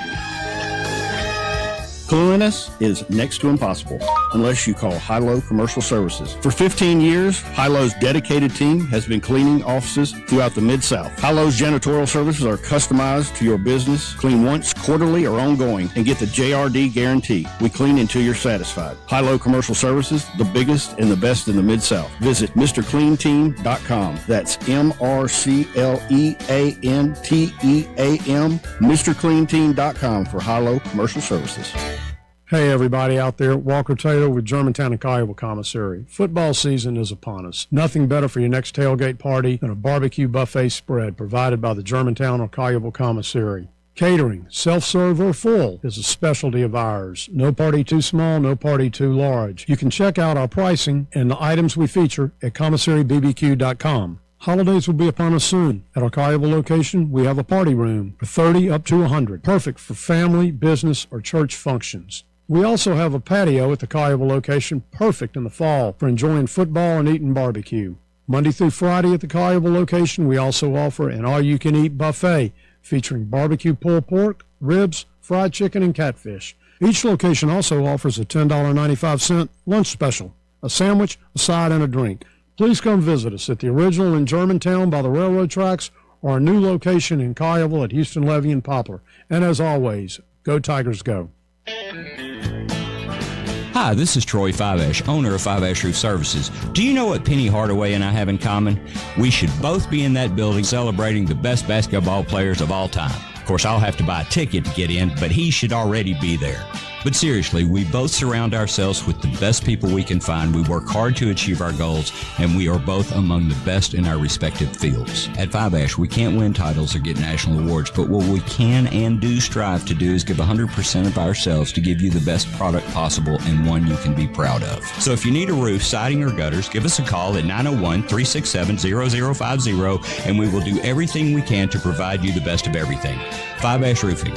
Fair, honest, and ethical. 367-0050 or memphisroofer.com. 367-0050 or memphisroofer.com. Fiveash Roofing, it's what we do. We're here for you. Rebel Nation, get the latest on everything Ole Miss sports with the Cannon Motors of Mississippi Rebel Yell Hotline. Join Rebel insiders Chuck Rounsville, Yancey Porter, and Gary Darby Monday nights at 6 as they break down the latest with the Rebels, along with even more insight from special guests. Rebel Yell Hotline, Mondays at 6 p.m. on WHBQ. Stay up to date with everything going on in Ole Miss athletics with Rebel Yell Hotline every Monday night from 6 to 7 on Sports 56 and 98.5 FM. Crunch Time is brought to you by Moe's Southwest Grill. Need a crunchy bite to eat? Head to Moe's for nachos, crunch wraps, tacos, salads, and more. Moe's.com is your go-to for all your taco crunch time emergencies.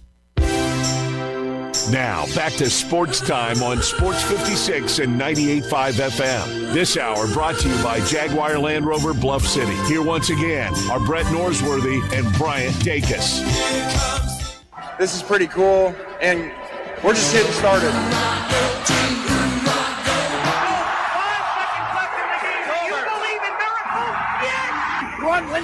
Spanning the globe. Go crazy, folks!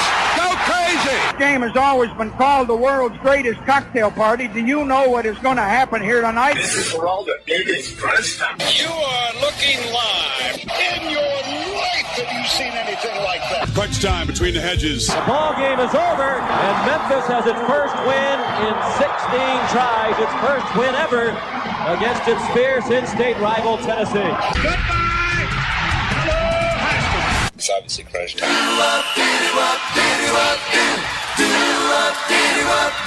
Hammer, nail, coffin, this baby is over. Crunch Time is brought to you by Moe's Southwest Grill. Need a crunchy bite to eat? Head to Moe's for nachos, crunch wraps, tacos, salads, and more. Moe's.com, it's your go-to for all your taco crunch time emergencies. Well, Brett, what I learned today, we've talked a lot about the NCAA tournament, all the results from over the weekend, setting up the Sweet 16 that will get started Thursday night. And you look at this East region and the teams that are left standing in it: Duke, St. John's, Michigan State, and UConn. A team has to come out of those four, and it's hard to predict which one it will be with those coaches, those teams, the talent that they have out there. And, we talked a little bit about UConn, but what Terrace Reed did in that first round matchup against Furman, had a couple guys out. Terrace Reed goes out there, has 31 points, 27 rebounds, had to have it. Now, I've heard a lot of people go, well, of course, they were playing Furman. 31 points and 27 rebounds. I don't care who you're playing against. That is incredible stuff. So you talk about a region to keep an eye on. The talent, the coaching, just everything from start to finish with these four teams in the East. It's going to be a lot of fun to watch. Yeah, that's some firepower. What I learned, Kentucky, here's coaches. Kentucky, Kansas, North Carolina, all at a tournament before the Sweet 16. Bill Self, he may retire. Mark Pope, he's on blast for next spring, but for right now, it's Hubert Davis. He may not make it to the starting gate for next year, and I think it would be justified a little bit like I could see either direction the University of Memphis was going to go in with Penny. I could see it here. Last 2 years, they lose to Ole Miss and Virginia Common in the first round. That's not North Carolina basketball. Worst Kentucky loss since the 72 tournament, and that was Adolph Rupp's last game at Kentucky. Wow, that is crazy, crazy stuff. But you're right, we could certainly see a change at North Carolina. I'll be curious when information one way or the other comes out about what they do over there. What I could have done without, I'll be really honest, it's this move by Randy Bennett from St. Mary's to Arizona State. I hope it works out for him. I like Randy Bennett. I think he's a really good coach. But what he has built at St. Mary's, I mean, he's a king out there. I mean, is this budget writing on the wall? I guess, but I mean, we've talked about this Arizona State job. Do they have the budget? I mean, I would assume they have better budget than St. Mary's, but I don't know. And what is Arizona State? Football school or basketball school? Yeah, I really don't. I would say they want to be football school. I mean, I think they've shown. Gillingham would sure say football. He absolutely would. So that's the thing. I mean, St. Mary's, who are you fighting with for the NIL money and stuff like that? Maybe they just have more. I don't know. But I am surprised because I remember having this conversation a couple weeks ago. We were talking about Arizona State making the move to get rid of Bobby Hurley of this Arizona State. They've done a lot of things. They've tried a lot of different options, and nothing's really worked with Randy Bennett. If he goes and doesn't have a lot of success here, it's just going to be hard to watch. I could have done without this. Jordan Walker, first home run in spring training, came yesterday for the Cardinals. It was yesterday, all the spring. Remember when he was going to be the next Albert Pujols? He has 27 career home runs. He only trails Albert by 676. Yeah. Brett, I was talking with a buddy about Jordan Walker about a week ago. It shocked me to remember that he is only 23 years old. I mean, it's crazy to think he is 23 years old, and it feels like we've written his entire career already. I mean, I feel like we talk about him like he's been in the league for 6 years, and it's this guy can't do anything. I want him to succeed. I would love to see him succeed. I do too. Maybe succeed on another team, maybe, but... Well, I'm not that wild about that. I want him to succeed with the team he's on. But how long do you give him, Brett? I mean, that was what you could have done without. I mean, that's what I'm saying. Like, at some point, next trip to Memphis is outright release, isn't it? Yeah, I think so. So, I mean, I feel like it might have to be with another team unless something changes very, very quickly. Where are you beaming tonight? Atlanta for the must-lose game for the Grizzlies. Maybe can stand one or two more wins this year, but really need 12 more losses to finish 24-58. Yeah, now with kind of this scenario they're in with Dallas, you'd like to see Dallas win a couple of games and then see the Grizzlies continue to lose if you want to move up with those odds. Yeah, I was looking at Tankathon, and it's so funny how because they have it like the game's back and it's all in reverse order. The last 10 is all in reverse order, and they have it color coordinated. So usually you would see like green would be if you're like 10-0 in your last 10 games, and then red would be if you're like 0-10 in your last 10 games. Complete opposite here. The green is Indiana, who's 0-10 in their last 10 games. The red is, Charlotte, who's 7-3 in their last 10. Because on Tankathon, it's the Oppo world. You want to tank, and so the good is tanking. But beam me to this game later tonight should be fun, starting here in just a couple minutes between the Spurs and the Heat. Michael talked about that Heat team being one of those play-in teams in the East. The Spurs, they've had a terrific season. We'll see if that can continue to roll on the road tonight. That game on Peacock.